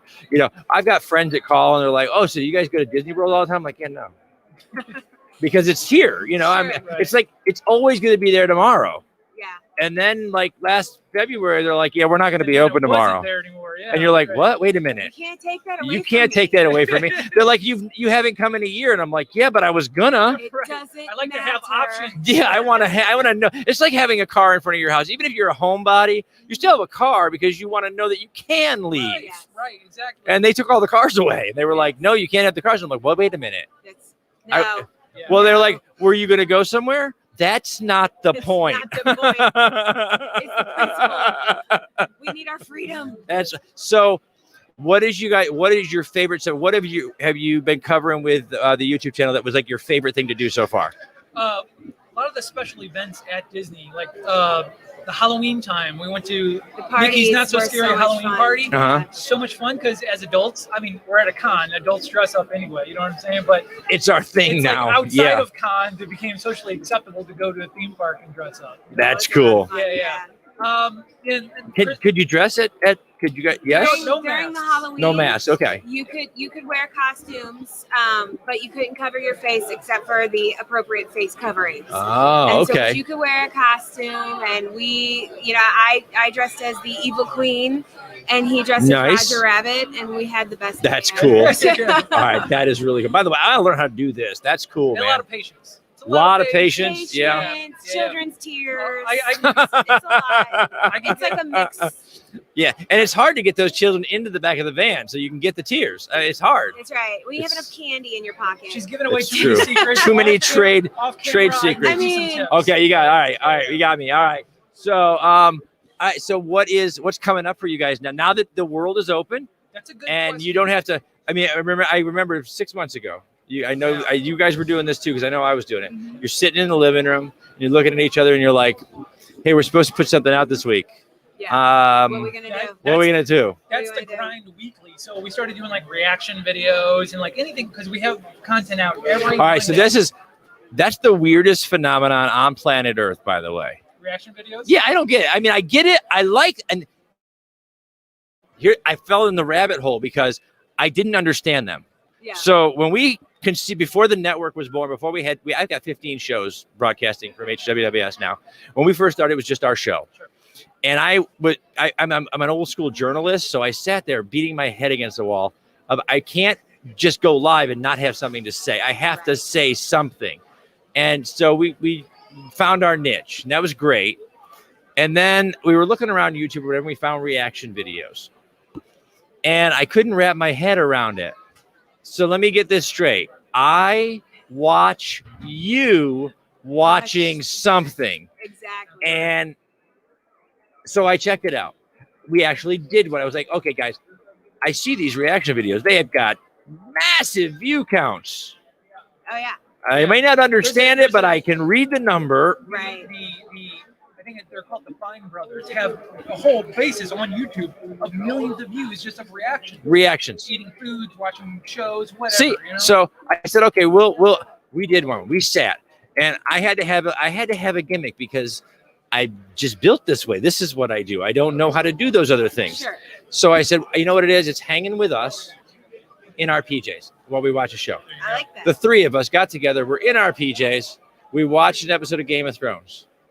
Now, I interviewed 2 weeks before that. I interviewed New York Times best-selling author Alan Dean Foster, who wrote the Star Wars novels. Yes. Yep. A couple thousand views. It was nice. It was better than I had been doing before, but it wasn't, I watched Game of Thrones in my pajamas. And 115,000 views later, I sat there looking at the girls going, how does this even, who's running the internet? Is it a bunch of, it's cats, isn't it? There are cats running the internet. You don't need to understand how it works. You just need to know that it does. Work. It does work. So we started watching some reactors, and I will admit, I fell into the rabbit hole. There are some, I have some favorite reactors now. Huge shout out to Natalie Gold, who started a channel 1 year ago during COVID. Nice. 1 year ago, because she is learning to like all the stuff that we already like. So like her boyfriend introduced her to the Marvel movies. Very good. From like movie one, she had never seen Iron Man. Her boyfriend says, you got to watch this movie. There's 28-foot movies that you can do. Sure. She watched. So I think what I'm drawn to is watching someone become a fan. Okay. A normal, like a muggle out there in the world that like they know how to do their banking and go grocery shopping, but they've never heard of all this stuff. Yes. And they sit down and they watch Iron Man. This is here. This is the prime example of Stockholm syndrome. Oh, you brought her in. That's right. Together, yeah, we've been together since. She's like Michael Corleone. She thought she was out, but you pulled her back she's in. Deep into it now. We've been together for like 20-something years. But at the beginning, it was stupid to her. But now it's cool. Yeah. I full on drank the Kool-Aid. I'm part of it. You're part of it now. You did, yeah. One of our most popular reaction videos is in my day job. I'm a professional baker. I do like gourmet baking. Oh, wow. And things like that. That's awesome. And I work a lot, so I don't have a lot of time to watch things like the Great American Baking and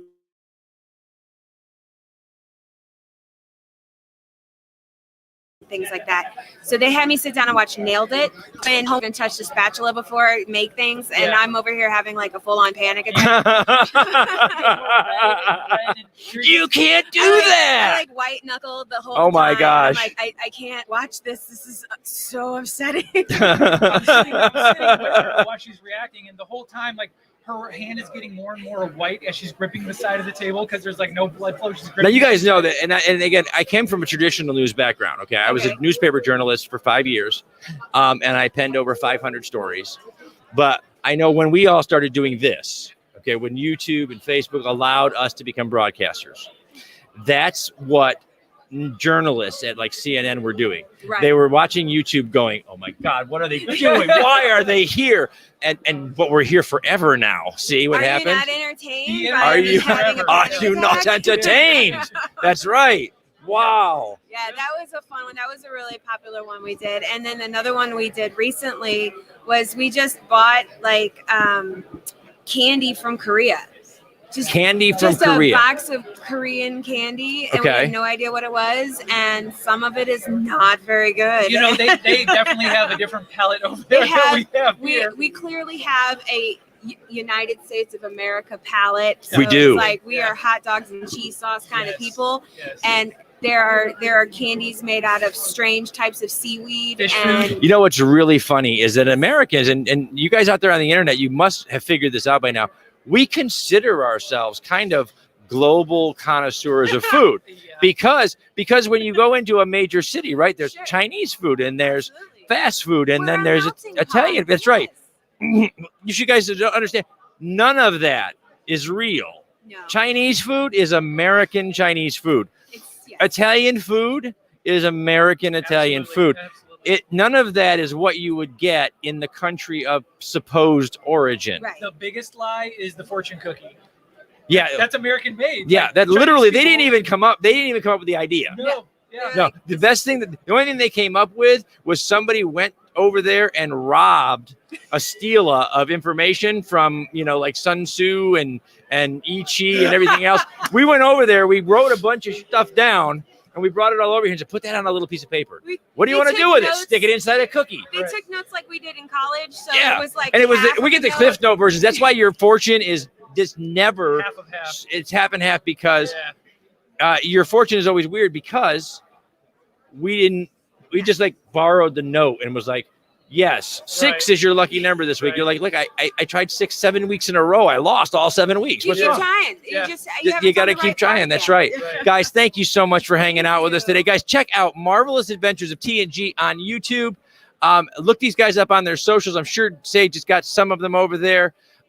Check out their content. I'm actually looking forward to that. I want to look at the baking one now because I'm going to look at like behind the scenes because I'm like, I know stuff about this. I know how much this hurt her. Oh, this caused her hurt pain. me. I needed a lot of rum.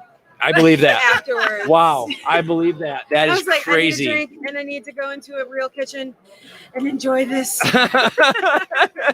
Well, thank you. So, reacting to those? I had to ask you though. Reacting to those things. You ever seen somebody just use the entirely wrong tool for something and it just your head explodes? Yes. It's like things like food color when they're just dumping it in there, and I'm like, oh my god, you just need a drop. You just ruined that whole thing. Oh my god. Wow. So I got to watch those because I have the inside dope. I know what's happening. She's screaming on the inside. Yes. Sometimes I'm screaming on the outside. too, yes. Check that out, guys. It's the always Marvelous Adventures of TNG on YouTube, and there's Twitter and all the places that Sage puts up. Go to those places. We're going to be joined in just a few minutes with our friend all the way like across. I don't know where she is. She's a world traveler these days. We're going to be joined by Patricia Tallman online. She's going to tell us all about some adventures that she's on and bringing to you online in just a few minutes. Also, we're going to toggle out of the cosplay contest live here at Central Florida Comic Con. I can't wait to see it. Oh my gosh, it's good, guys. Go on in there. The short host is our own Cosplay Michael. He'll be hosting over there this weekend. So, guys, have a great time. Thank you so much. It was such a pleasure to have you guys on set. Let me grab that. All right. And I'm going to drop that there. Guys, check them out, guys. All right. So, we are at Central Florida Comic Con live all weekend long. Yesterday was Harlequin Live. We had our own Harlequin Arts, Cosplay and Crafts, Cosplay Michael, and Rolando the Joker in the chairs. And, okay. So, you guys know a while ago we had made a new friend, and we had actress Patricia Tallman here on the show, and she talked about some of the stuff that she's doing at B5 events. We've been sharing you some of her magical living stuff because it's amazing, and she's doing more and more and more and more. And we're excited about that, and so we're excited to be back on the convention circuit. And I know Pat has been doing stuff during COVID that was keeping the spirit of everything that we love alive online. And I'm moving around on set here. Look at this. This is great. And poor Pat, she's like, they're crazy. They're insane. And she's probably right. So we are live at Central Florida Comic Con. Please welcome to our screen. You know her from Night of the Living Dead. You know her from Babylon 5. You know her from Star Trek. You know her from her stunt work. And now you've known her all over the worldwide interwebs for the last year and a half or so, just giving you high hopes, good spirits, and everything you needed to get through this. Here's Pat. How are you, Pat? I'm great. How are you? So you're in Central Florida. Wow. We are in Central Florida. Yes. We are at our first convention in over a year. Wow. So, and I have to tell you, it must feel so good. There is so much energy in this room. People are so excited to be out. We are knock on wood, we're very grateful. Over 60% of the population here in Florida has been vaccinated, which is making us feel a little bit safer. And the ones that haven't have been really gracious about keeping their masks and keeping it distance, which is great. Great. But it is. That's very helpful. It is. And there are thousands of people in here celebrating their geekery in a way they haven't been able to in a while. So we've seen cosplayers that are amazing. I know what they did with their year off, because we just saw on camera here about 5 minutes ago a full Groot from Guardians of the Galaxy with a rocket on his shoulder. He did it all himself. He built himself like it's a stilt suit. It's amazing. That's one of the best parts about being at a convention, or seeing the extraordinary cosplay. So fun. Yeah, the creativity that that pours out of the people going to the convention, just people enjoying themselves. Sure, is amazing. Where are you? I understand you were in Hawaii. I am. I'm on the Big Island, right? You're on the Big Island. Wow. Yeah. And what? Just are you just a vacation or retreat? Are you working? What are you doing? I'm working. I had the opportunity to come and house sit for a friend, and at the same time, I'm writing another book, and I wanted to put together this program. And I have this really active Patreon page, so I wanted to, I wanted to put together something for us, because we haven't been able to do conventions, and I wanted to make sure that I was fulfilling that kind of that gap, which we started with B5 events, as you know. Thank you so much for promoting that. But so I wrote a program called 42 Days of Magical Living, and it's 42 because it's a great nerd number, and it's like 6 weeks of this of like working with the forces of nature to make your life the adventure of your dreams, right? And that's what we did together every single day. So that's what I've been doing while I was here. Yeah, it's been fantastic. And I'm putting together my next retreat, which is going to be in Africa in the end of 2022. Wow. I'm very excited about that. But meanwhile, we're still doing the B5 events, which is why I'm so grateful that you were able to have us on, because I wanted to tell the fans about Tom Savini being our next guest in a week, next Saturday. Next Saturday, that's right. And so now, one of the great things about B5 events, guys, is that it's real conversation. You get to Pat and other people whose names you may recognize. You get to have a real conversation in those B5 events. Right. Much more. It's much more fulfilling than just that 5-minute meet and greet that you get somewhere else, because you get to send in your questions. That's right. And you get to, the guests themselves, at a convention, like, you're experiencing the energy is fantastic, but there's so much required of the actors and the celebrities that it's hard you're always kind of on, right? You're in celebrity mode. But when they come on for a B5 event, they know they're going to spend several hours talking about, not only do we do the whole first hour just on career and nerding out together about who they are, and enjoying that part, but then we go deeper. I call it the spotlight section, where we really talk about something that's deeply meaningful to them. And that's what I think is the difference, is we don't get a chance to talk to our celebrities like that, because everyone's so busy. It's even though it's not a real one, there's kind of a little barrier between that table and the line and all the people wandering around. And sometimes that's helpful, especially in, busy, huge convention hall, but you don't get a chance to have that really in-depth conversation. What means a lot to you? How do you feel about life? I could have you on the show all day long and say, so what did you think about this scene in B5? But it's a lot different to say, Pat, what do you think about life and, magical living, and how did you come to that? That's a different feel, and that's what you're bringing the audience at B5 events. Yeah, that's right. Yeah. And then we do, like you have VIP seats at a convention. So we have this VIP party where it's a Zoom meeting, a small Zoom meeting with the celebrity. and each person gets to talk to the celebrity and ask them questions or share a story, and they see you and they talk to you.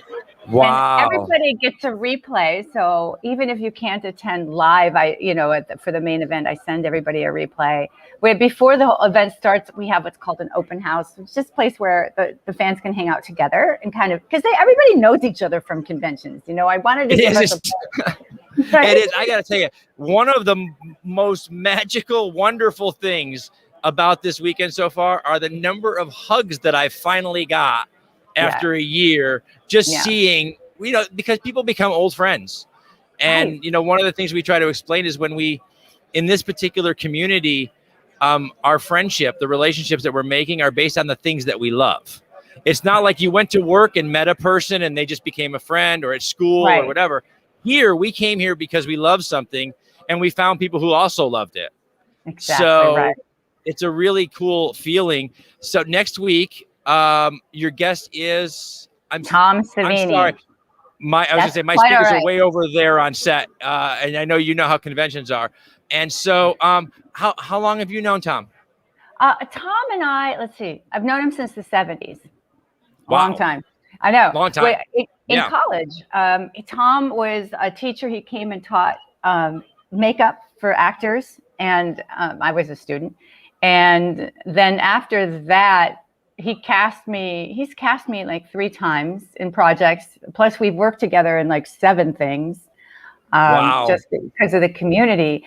He's the master of horror. Not only is he an amazing actor, and he is a fantastic actor, but he was in Django Unchained. He was in, he worked with Robert Rodriguez and Tarantino. He's as an actor, he's had it already an outrageous career. But he's the master of horror effects. He created all of these horror effects that we love now. And his proteges, his students, have gone on to win Oscars for their work. KNB effects, The Walking Dead, all of that is all. His career is so interesting. That's why I'm really excited to talk to him, because people don't realize, as a producer, as a director, as a writer, as an actor, he's put all this out there. A real filmmaker, somebody who's done it all. And go ahead. Yeah, and it's an amazing kind of creativity, because he hasn't just done one thing. That's right. He's worked with some people that for us are icons, that we, and so if you're a horror fan, I think this event is a must.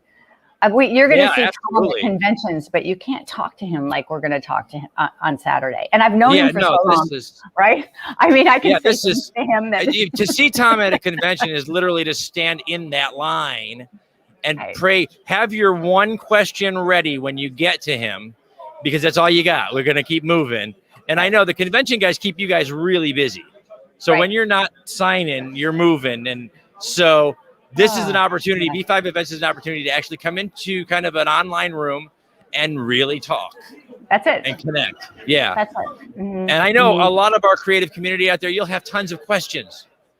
You'll have all kinds of stuff. Answered. So you send your questions to me, and I categorize them, and I make sure that we go through. You can also, as you can in Zoom, you can put in your question. So we'll get it in real time if you need it. And then if you're in the VIP party, you can ask it yourself if you wish. I think there's just a whole other mindset when a celebrity is doing this. They're there to get intimate. They're there to go deeper. Whereas at a convention, we love it and it's so great, but we're working all the time and mostly we're exhausted. I was going to say, it's a lot and it's hard to explain to someone on the other side of the table that this is work. This is all weekend long. I have been broadcasting this convention all week since 10 o'clock yesterday morning. We had we went overnight, and you, Pat, there's a couple times that we've met here online. You've seen I'm a very conservative fellow. Last night I had to keep a promise that I made a year ago during a cyber convention, and our cosplayers made me up as an old man Joker. Ooh. I had to sit in the makeup chair and let them. Oh boy! I had never done that before, and it was a lot of fun. But it was So we were on from 8 o'clock yesterday morning until after 8 last night, and now again today live. So I think a lot of people missed it. This is a lot of work, and so when they meet you out at a convention and you have that look on your face, it's not them. Oh, It's no. you just ran 300 yards from the panel room. Right. The other thing that folks do, I think people are getting more and more cognizant of this, but there's the travel. So there's the whole lead up to getting to the convention, right? So there's planning on leaving your home or leaving your kids or leaving your business and getting there and making sure you packed enough photos and your decent outfits. You get to the hotel, you're probably dealing with some logistical crap. Right. So you get there. Wait a minute. My contract said this. I needed that. Where is it? This kind of shit is going on. And then you get there and you pour out. You just put out all this energy, and people suck it up and they love you, and that's wonderful. But you're depleted, and certainly by the end of the first day, you're already like, now you've got 3 more days or whatever it is. Whoa, it gets to be a lot, but it's a joyful work. One of our first experiences broadcasting from a convention was a North Florida convention that we did. I was brand new to doing this, and I was so excited.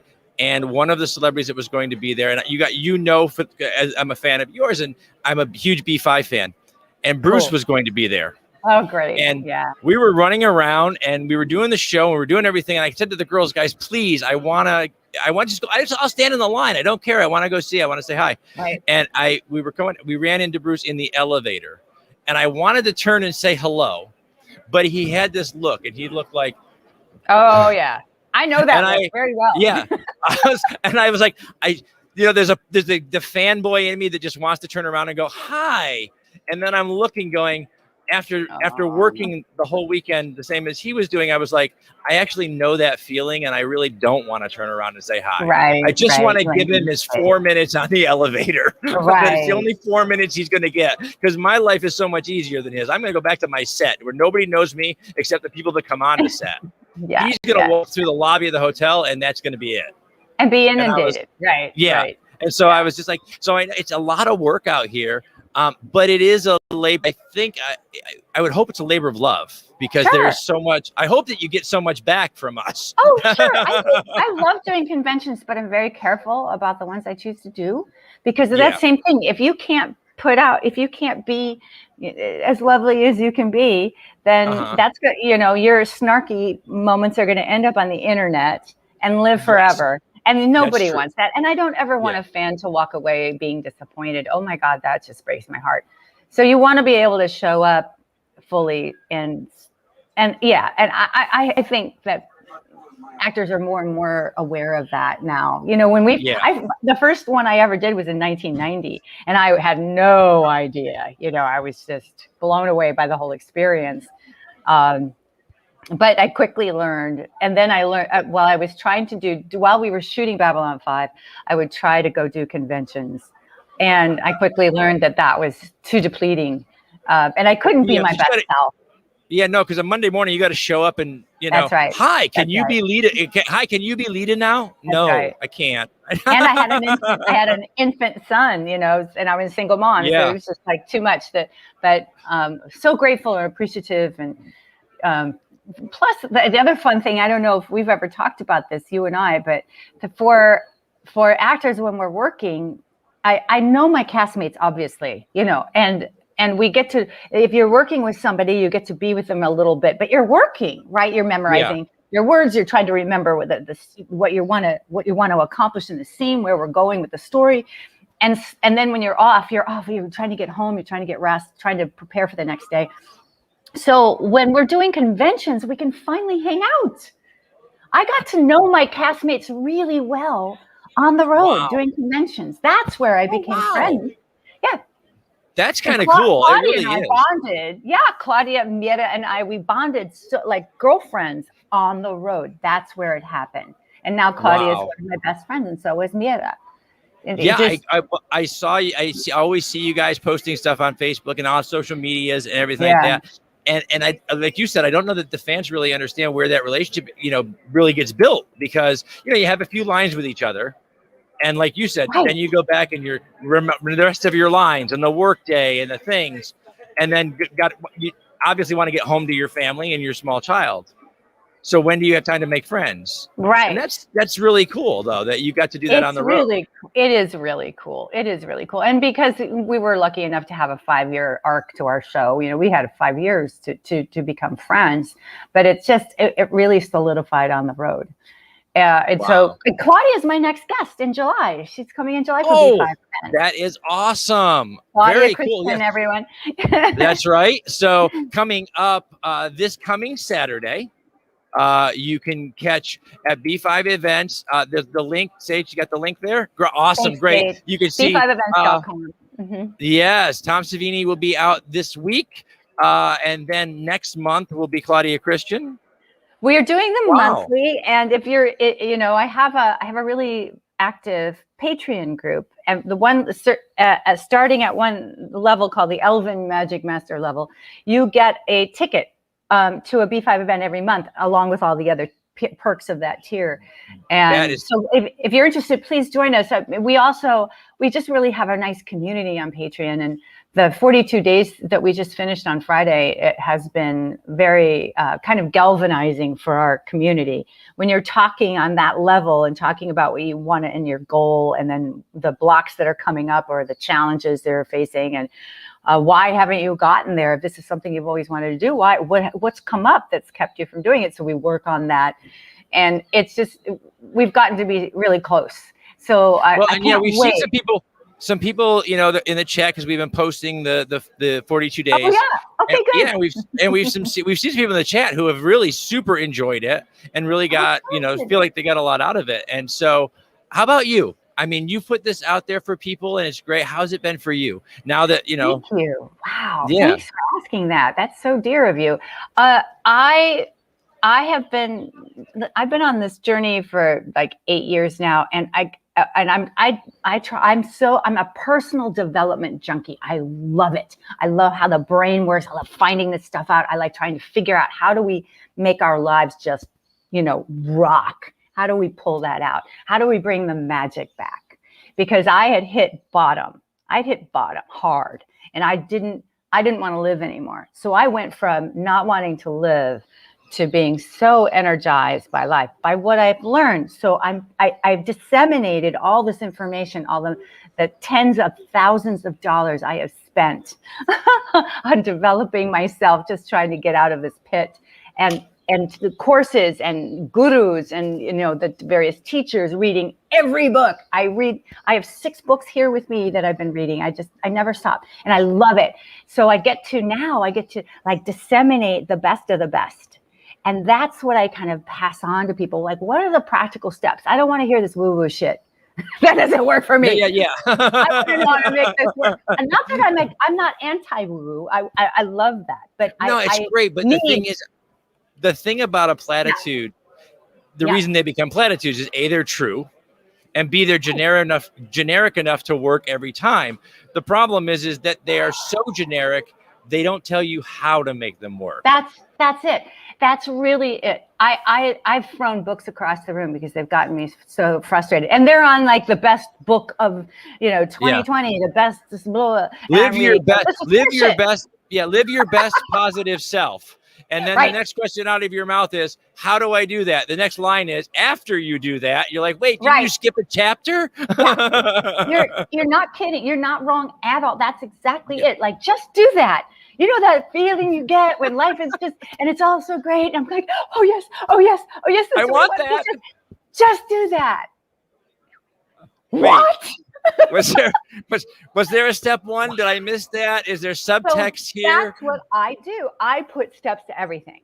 I say, here's how to stop this from happening. Here's if this happens, and there's plenty of room too to make your own, to find your own path. They're like, what works for you? I have a whole bunch of tools. Try this. But you got to keep trying it until you find one that works. And I can kind of see now, after having worked with people with this for so long, that I can see, okay, no, that's not going to work for you. You need this one. I don't want to do this one. do it anyway. Work at it. Try. Here, I'll do it with you. Let's do it with them. Let's try to, come on, everybody. And so you have a community around you. You've got a little bit of accountability. You can troubleshoot something if okay, you know what it is? You're right up against it. This is awesome, actually. It may feel like crap, but you're actually right on it now. And then they break through that, and it's like, but you need somebody to tell you that. You need out there on social section. media. That's why it's called a breakthrough, because it's not easy. No, it is not easy. You have to do the work on yourself, no matter what it is. Oh, that's right. I think we all want to have a great life, right? Don't you? And look at you doing it.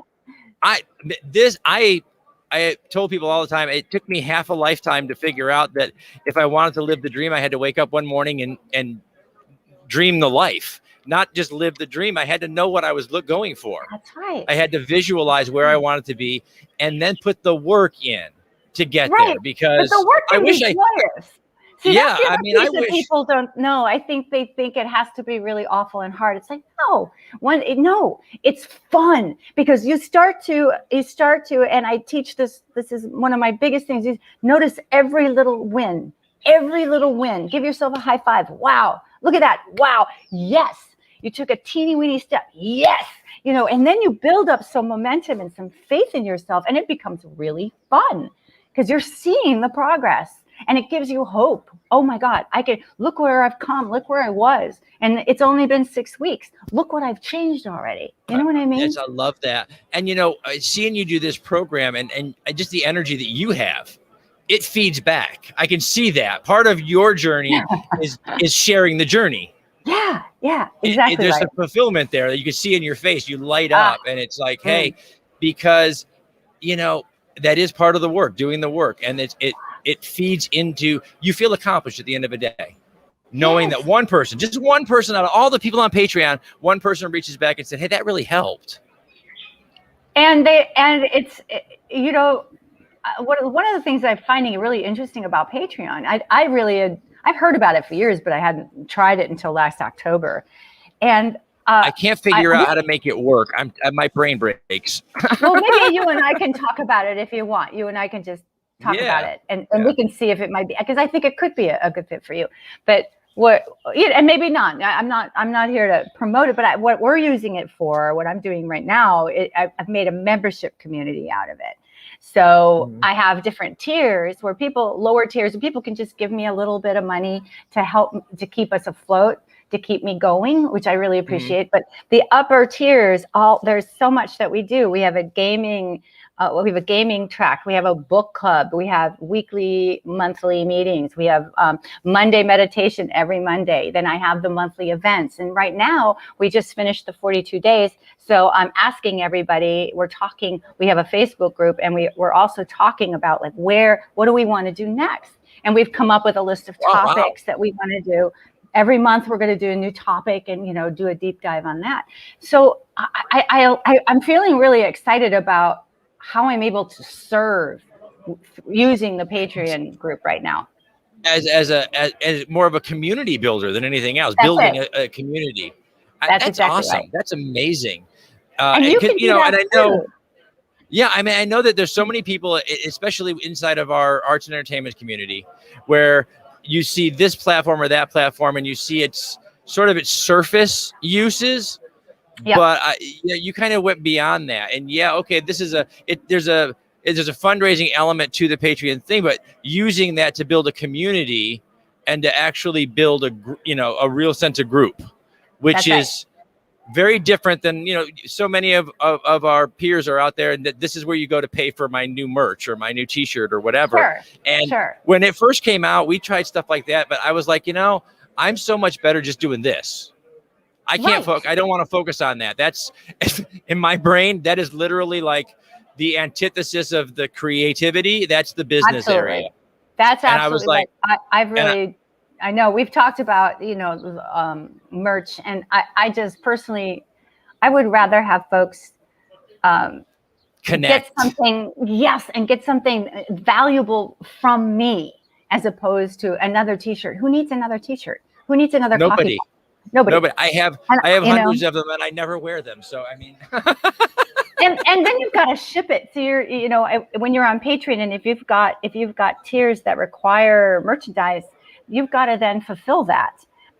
Or you can have Patreon do that for a cost. Now your fans are spending money on that and not spending money supporting your efforts towards providing content. And I want to provide content. So that's my focus. That is awesome. So guys, check out Pat on patreon.com/. Oh, it's there. Never mind. She's there right on it back there. I don't. Oh, look, there's more. But wait, there's more. That's right. So great. Thank you so much. Street Treats. That's right, guys. Magical Living, and B5 events, guys. If you, especially, we've been talking all weekend about conventions and con life. We're gonna hashtag con life. That should trend because it's a lifestyle out here, especially when you're doing it as much as. I mean, we do one a month sometimes when the season is on. This is our first one back after a year, right? And it's so great to see everybody. But again, the connections are quick and fast and over on Sunday. Right. And if you want something a little more in depth, guys, go to B5 events because, Pat's reaching out to every friend she's ever made. And Pat, this is one of the things I've loved about working with you and with Sage through the emails and everything with everybody was you don't like just connect and move on.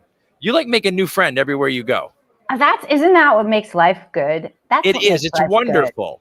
And so when you reached out and said, hey, we're going to do next week's thing, when they reached out, I was like, of course we want to talk to Pat. Oh, it's only been a month. I already miss her. So let's do this again. And part of it is I'm trying to decide what is the next incarnation of B5 events, because I started it in last year because of COVID, obviously. We couldn't go out. How can we do this? But now what do we want to do? What do the fans want from me right now? Because I'm thinking, well, maybe B5 events needs to go away. But I'm having some pushback on that, going, no, we love it. I think, okay, well, it's more than we get. It's so much more than we will get, even in live events, because there's so much more interaction and depth there that it fills, I think, a need.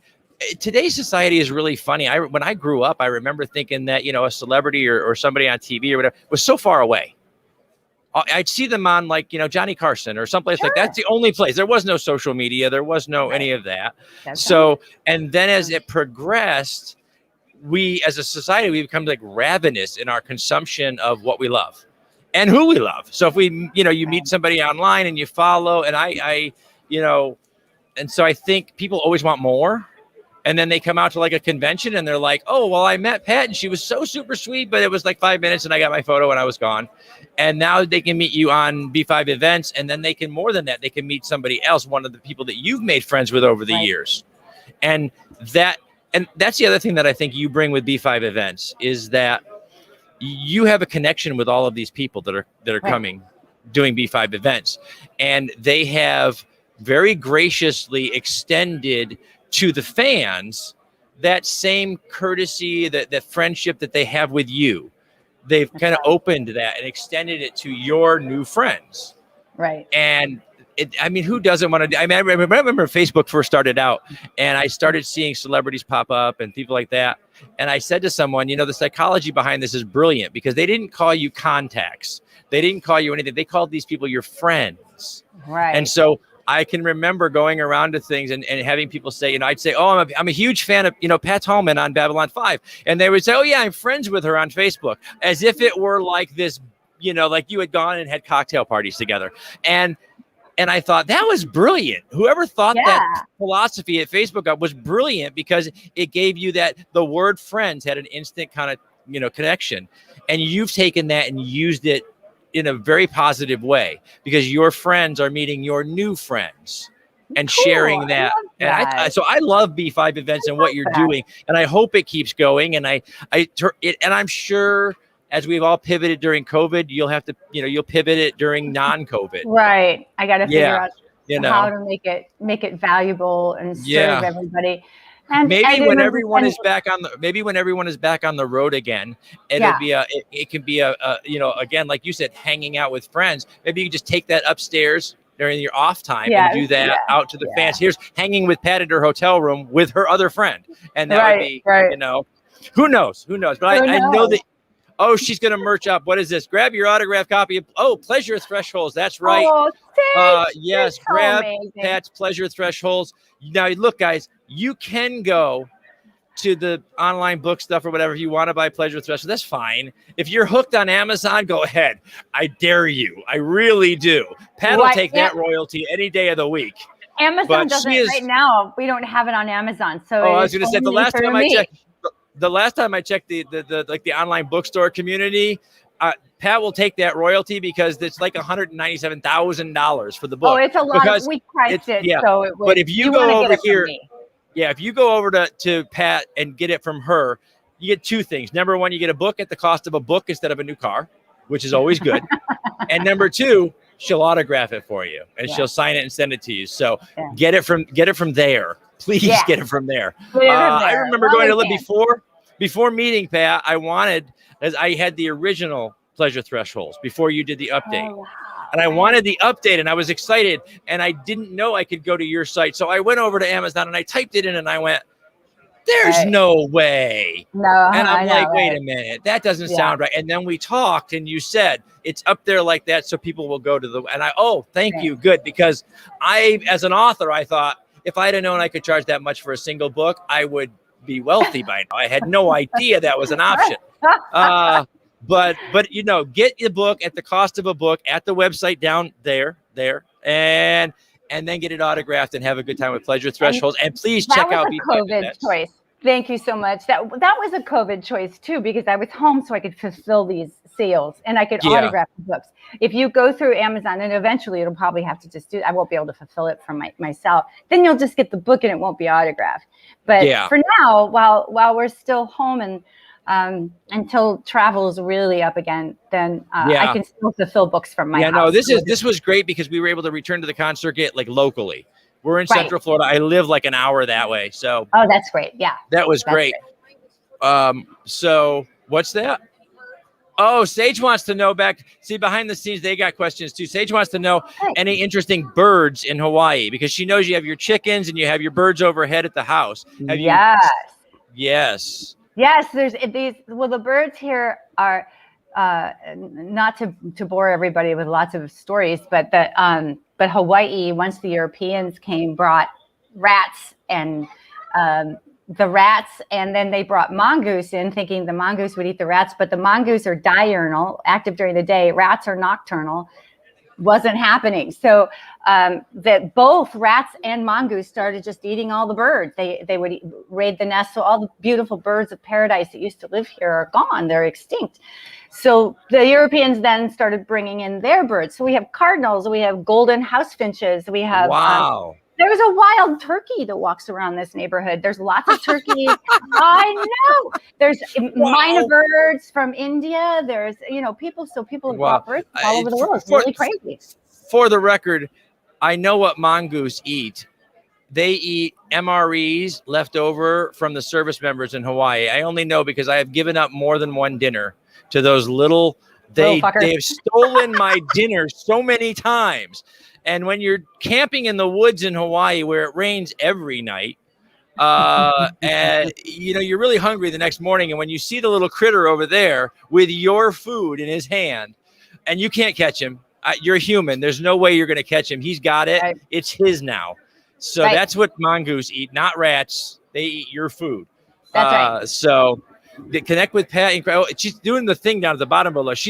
I'm actually looking down going, where does this she's promoting? Oh, Patreon again. That's right. Magical Living on Patreon. Yeah. Join the Patreon group, guys. I know that the team here, I think Sage said that we are on there as a small supporter. We're happy. Thank you. Guys, we're so happy to support what you're doing. I love what you're doing and the community that you're building. And, we needed it so badly.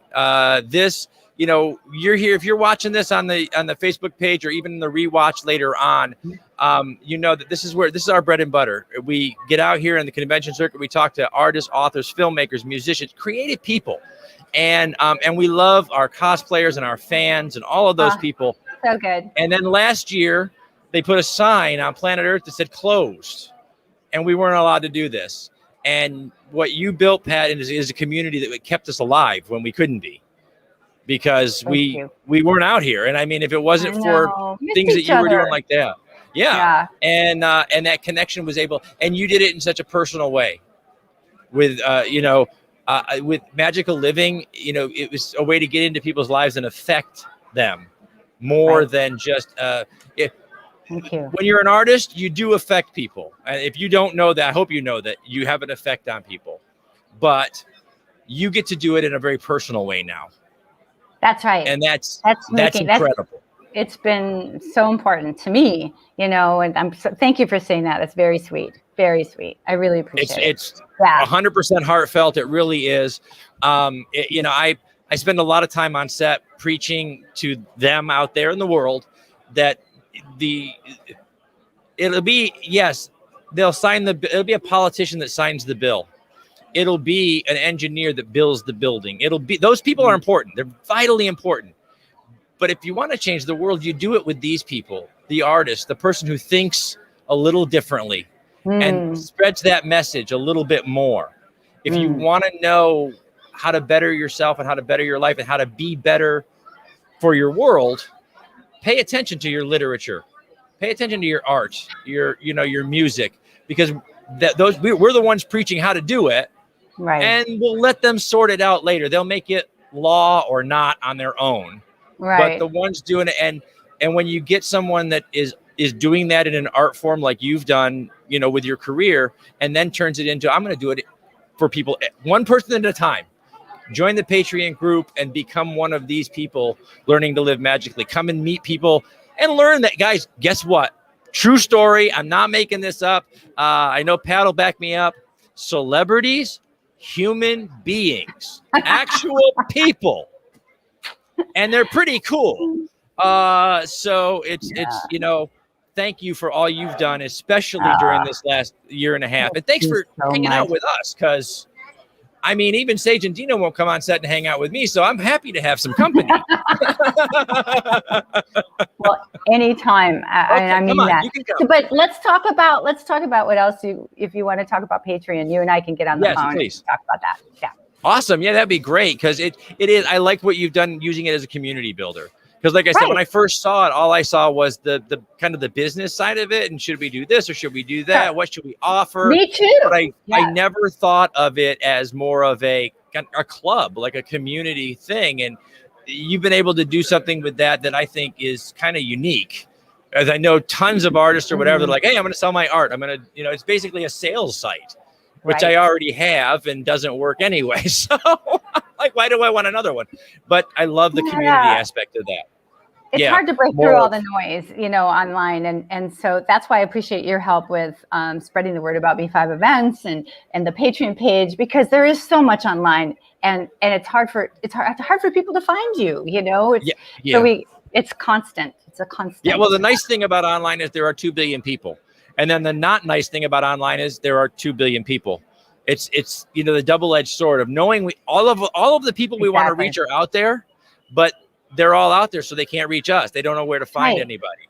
So, guys, check out B5 events next weekend. Where is it? Come on. Boom, boom, boom. There it is. She's quick. I love it. Tom Savini next weekend, next Saturday, correct? Yes. That's right. That's right. And Saturday. We send a replay. It's online, and we send a replay with every ticket. So you can watch it at your convenience. Right. Fantastic. So, guys, check out Tom Savini next Saturday. And then a month from now, Claudia Christian. And, get in there and enjoy a real not one-on-one. It's like, a billion-on-one. That's what we want to do. All of you, all billion of you, go over there and grab a ticket. Well, we normally have something like between 30 and 40 people. It's not overwhelming. And then the VIP party is never more than 20. So usually it's around 10. So you get that time with Tom. So that's why I love great. that. Mm-hmm. So go get those B5 event ticket, guys. The link is right there. Get in on those events. Really get to know people a little bit. Again, remember those celebrities that you love, that you saw at the booth or in the counter when you were at a convention, they're actual people. They have lives. They have interests. Some of them are interested in the same things that you're interested in. Imagine that. Imagine that. So get in there and hang out with Pat and Tom next weekend, and then Claudia next month. And you never know. That's it. You never know. You know, whoever Pat can put in there with you, she will. And you get to hang out with Pat sometimes too, which is really cool. Totally. As you guys have figured out, they hopefully they figured that out in the last 45 minutes. So guys, check out Magical Living, please. I can't wait to see what the next iteration there is. We're doing a whole new website, and that hopefully also will launch next month. So. Wow. Been a time. It's been a time. We will be happy to share that stuff going on. We just did a panel yesterday, how pop culture, comic books, film and television could be used in the classroom to help education. And one of our guests on our panel was a mental health professional talking about how to use your fandom and how to use, what you're passionate about to better your own mental health. And she got so into the weeds, she boggled my mind because she went right into like the cognitive function of how the brain works and why our love of these things, why that tether is so strong. And she got into the neuroscience in a way that I sat there and went, really? I don't know what she said, but I think it's cool. And I walked away going, that sounded really neat. And she was actually explaining to us how, because of our passions and for different projects or whatever, we have a special connection that our brain actually forms a pathway that gives us that sort of the pleasure principle. It gives us a warm feeling to be around, say, our favorite celebrities or our favorite television shows. And that translates into an emotional thing. And if we tap into that, it's good for our mental health. And if we try to ignore it or we kind of shove it in the closet like we used to do, and like, that's not cool to talk about at work. Right. That's actually has a detrimental effect on your mental health. And I thought, I knew none of this. And I love this stuff, but it was so cool. And you came to mind right then because I thought, it's interesting now to see people acknowledging the fandom and this is part of our lives. And it's an important part of our mental health and well-being. And that's an important part of what you're doing with Magical Living, taking us to the next step. If you can't be healthy now, it's hard to take the next step and be healthy later. Right. Not like, I'll put that off. I'll be manic today, but I'm going to take Pat's class and then I'll be better tomorrow. That's probably not going to work. You're going to have to find your center first. It's all good. I think we all have our own path and whatever it takes. But I love encouraging people to make your best life now. Make it now. And who knows? Nothing's guaranteed. Have we not learned that? Hopefully, guys. Yeah. It was a hard lesson. Hopefully, y'all walked away with some tips on doing it now. Yeah. It is. Why wait should be your new motto, because you're, waiting. I think we did a lot of waiting this last year. I'm about done with that. Not an impatience thing. It's just more about, let's enjoy what we have, because at any moment, whether voluntarily or health-wise or world-wise, at any minute it could be taken away from you. Totally. Because, taking advantage of being able to see each other, and it's just yes, it is. It's wonderful. And what? God bless the tech people out there that made this stuff. I know. Look, I know that imagine going through COVID without this. Without Zoom, we talked early on, and my hats off, COVID. My hats off to all of our medical people who did in a year what in 1918 it took 5 years to do, which was put a shot in the arm. Right. They did it in a year. Amazing that they were able to do that. Right. And as bad as COVID was, and it was horrible and it was deadly. Even with the numbers being so staggering as they were. You think back to 1918, those numbers could have been in the 20s of millions of people is what they lost, because they didn't have They didn't have a news network to tell them not to go out. And they didn't have Facebook. And even though you guys did a lot of arguing and fussing and fighting on Facebook, you still used it to communicate. Right. And whether you believed what you were hearing or not, you still talked about it. And it saved. We'll never be able to quantify this, but if you look what happened in the 20th century and then what happened in the 21st, it saved upwards from 19 million lives at least that we could communicate. And then again, the mental health, we got to talk to each other. We got to talk to each other face to face. Yeah. And we're not we are a generation who went through something together, but we're not a generation scarred by the loss of a fifth of our planet, which is, in 1918, 22 million people was like a fifth of the country. So that's a lot. And we were able to do stuff. And I complain all the time when my kids are on their phone. I complain that's, stupid technology. But God bless y'all if you came up with this stuff. And if you got it out there for the rest of us to use, because we wouldn't be talking to Pat if it wasn't for the technology. We'd wait for a convention and we'd wait in line and we'd get our 5 minutes. We wouldn't have this deep dive. We wouldn't have these conversations. No, we wouldn't. And we'd get 5 minutes and we walk away, and 6 months later we'd go, remember the time we met that one person, that 5 minutes? And now we get to do this, and it's amazing. So go on over, guys. That Magical Living has a YouTube channel. You can check that out. Check out the Patreon. Check out B5 Events. We got all the links. Run through the links here, guys. You got all this stage is stuff. Amazing. Thank you so much. I want to see that panel. Is there a recording for that panel that you were talking about? We didn't record that one yesterday because we were broadcasting at different things. But I will get you. I think we have one recorded that we did earlier, and it's also got Nisha on it. Nisha is Nisha Mulchin. She runs online. You can find her. She runs a group on Facebook called Diversely Geek. Okay. I'll look for her. She's Nisha Mulchin, and she is I think she just got her doctorate. I want to say she was very proud that she was doing that, and her thesis was actually on pop culture fandom for your mental health. I just think that's such a great conversation, because when I grew up, like I said, in the 70s and the 80s, it was you got beat up for being a nerd, right? I was beat up. Pushed into way too many lockers. I got it, right. Made fun of, bullied, and all that crap. And now we run the world. So. Oh yeah. Look, guys, y'all thought that I was one. I mean, I wasn't. I was more of a movie and film and television geek, which was great. But I still got shoved into the locker. I was a little bitty guy that liked to watch TV all the time. What use is that?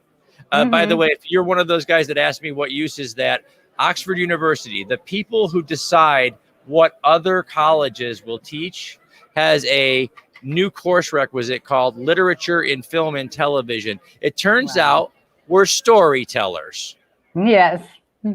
So anyway, fancy that. And all you guys that picked on the little computer geek because he was up behind his little DOS computer all day long. Yeah, his name is Bill Gates. He runs everything. Everything. And Steve Jobs, the little skinny guy you pushed into the locker, you couldn't talk to each other without him. So I mean, it turns out smart is cool, and geeks rule the world now. And it ebbs and flows. There'll be one day when we're not cool anymore. I don't think. But as they say in Lord of the Rings, that day is not this day. Another one of my favorite. That's another nerd out for me, Lord of the Rings. That's right. Anything Lord of the Rings. So, yes. So, guys, check out B5 Events online and all the other great places you can find Pat. We're going to wrap it up here. I have to go find out. We sent a 10-year-old on his own over to the cosplay contest to host it. He's got company. He does have some of his cosplay friends they are hosting the cosplay contest. Yesterday, he did his first judging.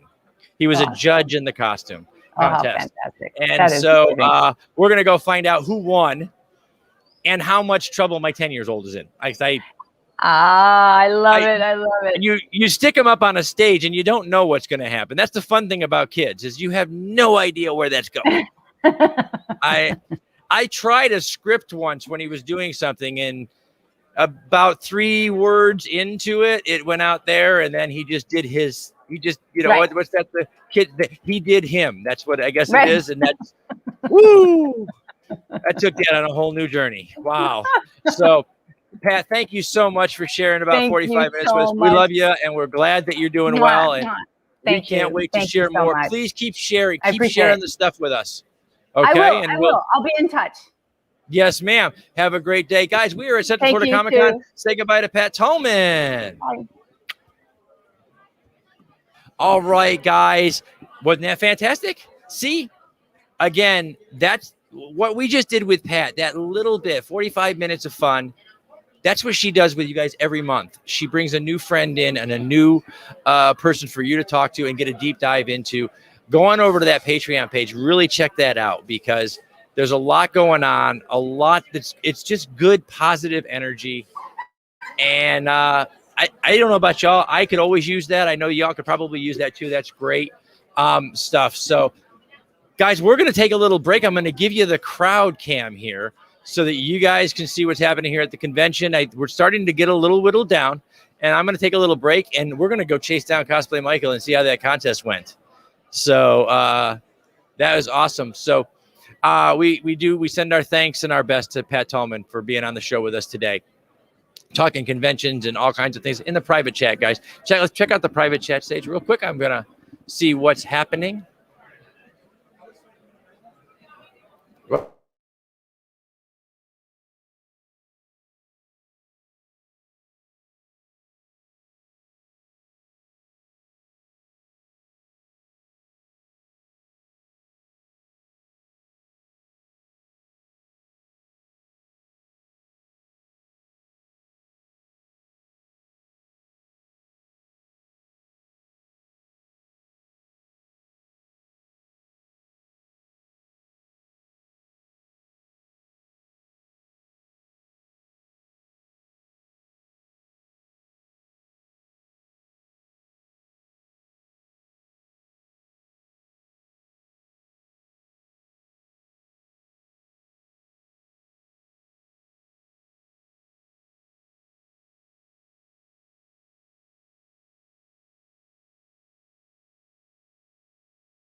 Hey, everybody, we're back. That's right. We have been live all day long. I'm GW Pomacher. This is Rolando the Joker. Actually, he is Rolando Gomez. The Gomez. I don't know. We're going to have to make up new names now. Stephen Pomacher, who lifts up heavy things and puts them down again. He has done that repeatedly all weekend long, and this is Cosplay Michael. Cosplay Michael. That's right, guys. We have been live from Central Florida Comic Con all day long, all weekend long. All weekend. We started yesterday at 11 o'clock. Harlecon live from Central Florida Comic Con all day long. 5.5 hours going live. Yeah, and nonstop. And you guys were bringing it. I mean, Rolando was in this chair all day long, man. Yes, they didn't let him up. I made a permanent impression, indentation in that chair. When I sat down this morning, instead of my initials, I saw it said J. Yes, it did. Yes, I don't know why, but it did. In green glitter. In green glitter, yeah. A cloud of green remains. And so we did 5.5 hours yesterday, live here on the floor, followed by a special broadcast from the Airbnb. Yes, where we had the makeup. We did the makeup. The Joker. We had Senior Center Joker. Yes. And that was great. Kitchen Killers Friday night. Yes. Performance. And then today, live all day, another costume contest. Yes. We can't do anything else. I don't know what else we could. I mean, we can always do more, but what is the question? Yeah, we've done. I'm just saying, we have. I mean, far from a one-trick pony here, guys. We have run the gamut all weekend long. Yes, the multiple trick pony. Yes, that's right. We have many tricks, and our pony's damn near dead. To the ground. We ran him right to the ground, guys. First of all, how was the costume contest? I know that, guys. For you guys that know over here on HWWS Web TV, please go and check out over on the Harlecon page. We were interviewing. You guys know we were talking with Pat Tallman all the way from Hawaii, but they were live streaming the costume contest. So, Rolando, how was it, man? Amazing. We had some of the most amazing cosplayers show up today. We had wonderful cosplays, amazing stuff. We had the young man right here, young cosplay Michael. Yes. Hosting with me on stage. That was great. I was hosting. How'd you feel about hosting? Very scary. Scary. We had good questions, and that's always I hardly asked any. You asked a few. I heard you were a little fidgety. A little fidgety. Yes. We needed a place to park, but that's all right. We learned. Yeah. We learned. But yes, we had a great. Wrong with that, though.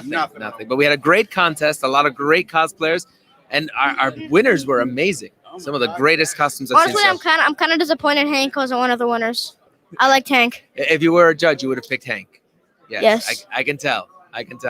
But it was amazing. It was great, and we were packed. We were busting to the seams in that room. Like there were so many people. Yes, and we ended it with a giant picture with as many people as we can cram into this picture. It was the largest group shot I've been in over a year and a half. I don't know about that, pal. Wow. Super amazing. Wow, man. And so you had 3 winners this time too? We actually did winners and judges picks because we had so many great cosplayers. Oh, so wow. You had over 60. We had over 60 in the costume. So we had our best. Yes, we had our best in show. We had best solo, best group, best kid, and then all the judges chose their own pick. So we had 3 more winners there. So that's a lot of winners. And that's right, guys. Go over to the Harlecon page. The live stream will be there as a video, so check that out. 60 plus if amazing you didn't cosplays. see yesterday's, please check out that yesterday's as well. Yeah. We're also on Harlecon and HWWS Web That's TV. right.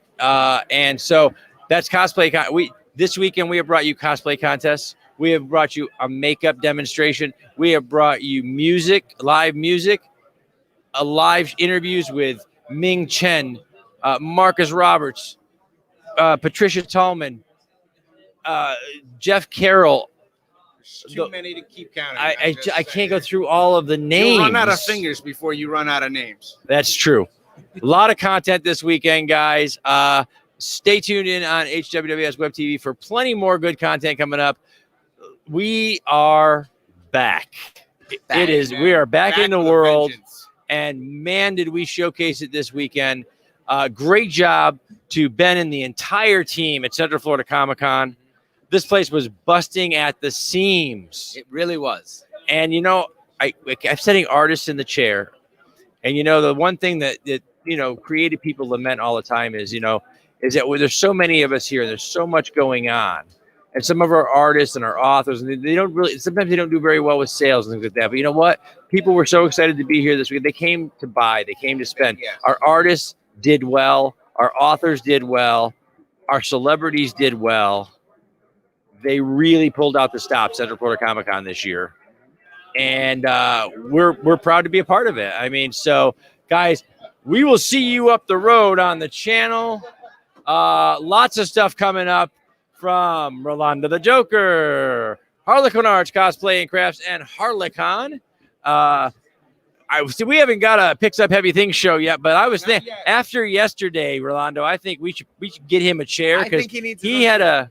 Is hashtag Steven's Magic Pants. That's coming soon. Yes. Oh, and you there we carry go. your chair everywhere, put it down, and we talk. And then we hide it inside the magic pants. In the magic, you pull the chair out. Yes. Wow. There's a technical nightmare waiting to happen. If anyone can do it. That's right. Cosplay Michael, you guys know where to follow him on YouTube, Facebook, Twitter, and Instagram. Check out his stuff. We've got prints here and all kinds of stuff, and you'll be seeing him at a con near you soon. It's that the battery's draining. Are we? Thank you. Oh, yes. Are we done? I think we're done. Is this thing still on? We'll be on forever. Oh my goodness. To be done. That's the question. Guys, please keep coming back. Remember, log on, tune in, see who we're hanging with next.